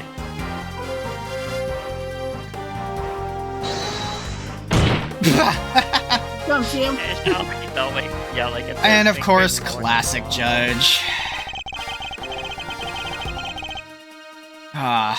Everyone knows Classic Judge is the best judge. We love him. We all do. I mean, If it's a thief, it became a detective. Maybe I should team up with a bailiff and try to become a lawyer or something. Wouldn't that be a game? Aw, Classic Judge. We love. Get on that. You just can't help but love him. fair. Maggie! Maggie! 30 Judgments would be a good game. Maggie! Aww. Come on. Okay. Yes. Yes, that's the spirit, girl. Sure did. Oh, Maggie. Maggie is just one of those characters you just need to, All the bad luck. yeah. I just always feel bad for her. But she's just, I really hope Maggie comes back. I really hope she does come back. I think it's now just now it's just gonna be like a recurring character of like, she will always be in case accidentally played for something. Yeah, I have a silly question. What would be everybody's persona? In these things. Well, Lang obviously a wolf. Well, yeah, of course. And Poleno, I gotta say, Poleno was a very memorable minor character. He's just an all-around nice dude, and I appreciate that. Yeah, I also love the murder Flame show. as well. Yeah. Yeah. Stop catching fires to your place, I swear to God. Don't stop, please. He is one to create many things for Taurus. Yeah, but stop letting your embassies on fire. It's too much fun. And of course, Oh, Larry. And of course, He went to Japan. oh my god, of course, he gets dumped. He always does. If Poor guy. Miharu. then Alright. wait a minute. Where the hell are we? I mean, where are they? Japan, California. Oh, yeah, Oh, he wants to. Oh, he's talking about Phoenix. I just now realized. Yeah, that's good. Oh, where the heck is Phoenix? Well, we missed him that one time. We could have seen him, but we missed it. Yeah. Oh, and Yeah, she one was of the. Okay, I think it's Bad. Yes, Bad was one of my favorite characters in this game, like hands down. He was awesome the whole time. I loved him. And of course Lang too. I love Lang. Like he was only in 2 cases, but the moments he showed like you could tell like a lot about his character, and like that's why I liked him. Thoroughly bite the poisonous steak from head to tail. Yeah, this game was definitely a mixed bag, but it was still really great. Good. I'm enjoying Purples right now. Yeah. This was a great game. I really enjoyed playing through this, but my expectations for Investigations 2 are through the roof. Yeah. Like, I am excited to start next week. I am excited to start it next week. Yes. It is gonna be... I've heard that Investigations 2 is one heck of a ride. The Pink Princess and the Pink Bachelor home span of 2 days.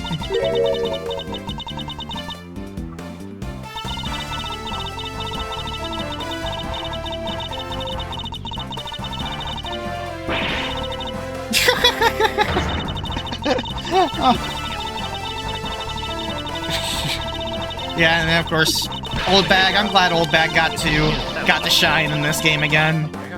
It's all as much as she is a nuisance. She's meant to be a nuisance, but she's still so funny, and I love her. Well, it's fun that she actually was the only one that I should solve. All right, post-credit scene. Here. Ugh. Yeah, I think Fanny could do this one. Yeah. I don't think there's anyone else going up today. I feel so much better now that the trial's over. And as always, your legal prowess was top-notch, sir. Yeah, and nothing beat that look on Mr. Owl's face when you revealed the ring secret. Well, the ring secret. Yeah. I was amazed. You're like a totally different person when you step into the courtroom. I was like, Mr. Edgeworth is always 10 times fiercer in court. Based on the information Mr. Alba offered up, they've begun large-scale operations to clean up the rest of the ring, which I'm happy to leave to Franziska and Agent Lang. So, what are your plans now, Kay? Oh, well, I've taken care of the creep who killed my father, so I'm not sure. Hey, maybe I will just keep on being Mr. Edgeworth's assistant. Are you still trying to steal my job, pal? Just kidding, just kidding. I can't steal something so important to you, Gummy. Whew, what a relief. Kay? Yes? Even after all that's happened, are you still planning to become a great thief? Of course! But I don't want to tarnish the legend of the noble Yagarachi. So I'm going to hold off on doing anything until I make a tight 3-person team of my own. A 3-person team? A 3-person team of young beauties, same age as me, if possible. With those criteria, I highly doubt you'll find the 2 other people you need. Dude, thief team of Kay, Maya, and what was her name? Maggie? No. Emma? Emma, yeah. Yeah. The thief team Maya, Kay, and Emma. Yeah. That would be something. My father chose to fight for the truth. I think that was so noble about him. So you see, Mr. Edgeworth, the only things I will ever steal are the truths that have been hidden away. I'm going to work extra hard to make a world where Yagarachi isn't needed. Let's both strive for such a future. Well, I guess it's time for me to get going. I see. Okay. Keep your chin up and stay strong. Okay? And don't be a stranger. Don't worry, I'll be back. I'll be sure to break the lock on the window and sneak in. If you could, I'd appreciate it if you came in through the building's front door. It's okay, Mr. Edgeworth. The lock on my window and home has been broken forever. That's unsafe. Oh, one last thing before I go. Let's take a group picture, just the three of us. Yeah, I'll come up with a photo. Every big case has to end with one. No. No. Make a person right now. No. Hey, why not? Don't tell me I camera shy, Mr. Edgeworth. Of course not, Detective. Terrible. Come on, Mr. Edgeworth. I'm taking the picture now. Hey, come back here! Mr. Edgeworth, you can't run away from this, sir. Hey, Detective Gumshoe, stop that! I can't be seen doing that! What are they doing? Okay, I'm totally taking it now. Come on. And thus, the long tale of the KG-8 incident came to a close. It saw the demise of a smuggling ring and the birth of a little great thief. But there is little time to rest and relax. For I am eager to tackle the investigation into a new case. The reason for my eagerness is my want to pursue the truth and my want to believe in the strength of those who use the power of the law for good. As someone who has chosen to live my life as a prosecutor, that is my new creed.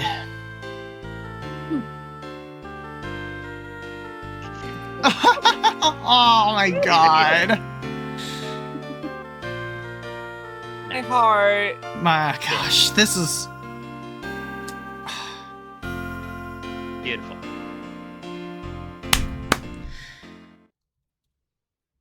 You just can't help but smile. Yeah. We know. did it. It did it. New items locked in the freaking gallery.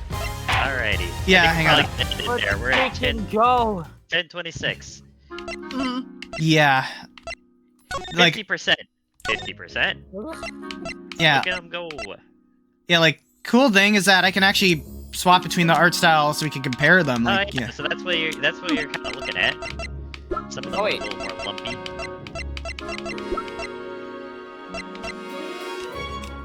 What did Karma look like there? What? Yeah. The 7, or front, young, yeah, Yeah. then, All right.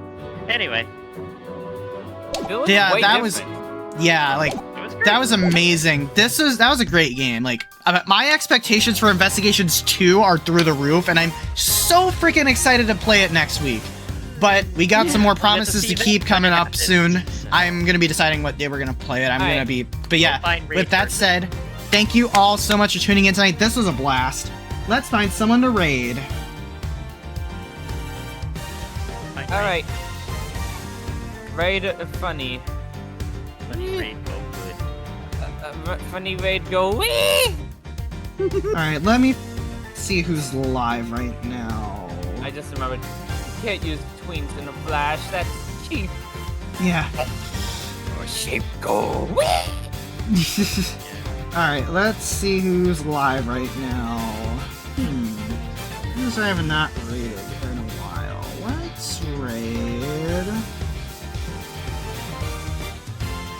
I've already raided Ryloth. All right. Yeah, let's. I'm gonna hop off. Alright, Yeah, see ya. I See still ya. need to dinner, so. Yeah. See y'all Good night, next guys. time. Bye. Let's Good night. raid, I think I'm gonna raid, Shadow the Woofaroo. Alrighty. Hang on. Alright, ready up, Raiders.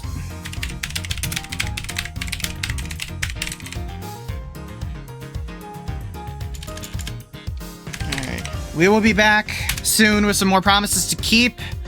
And, of course... Yeah, Yeah, and of course, we will be back next Sunday for the beginning of Ace Attorney Investigations 2, the game I've been waiting to play for so darn long. Thank you all so much for tuning in. We'll be back next time. Bye-bye. Bye-bye. Very good. Very good. Very good. Solid stuff. Really had fun.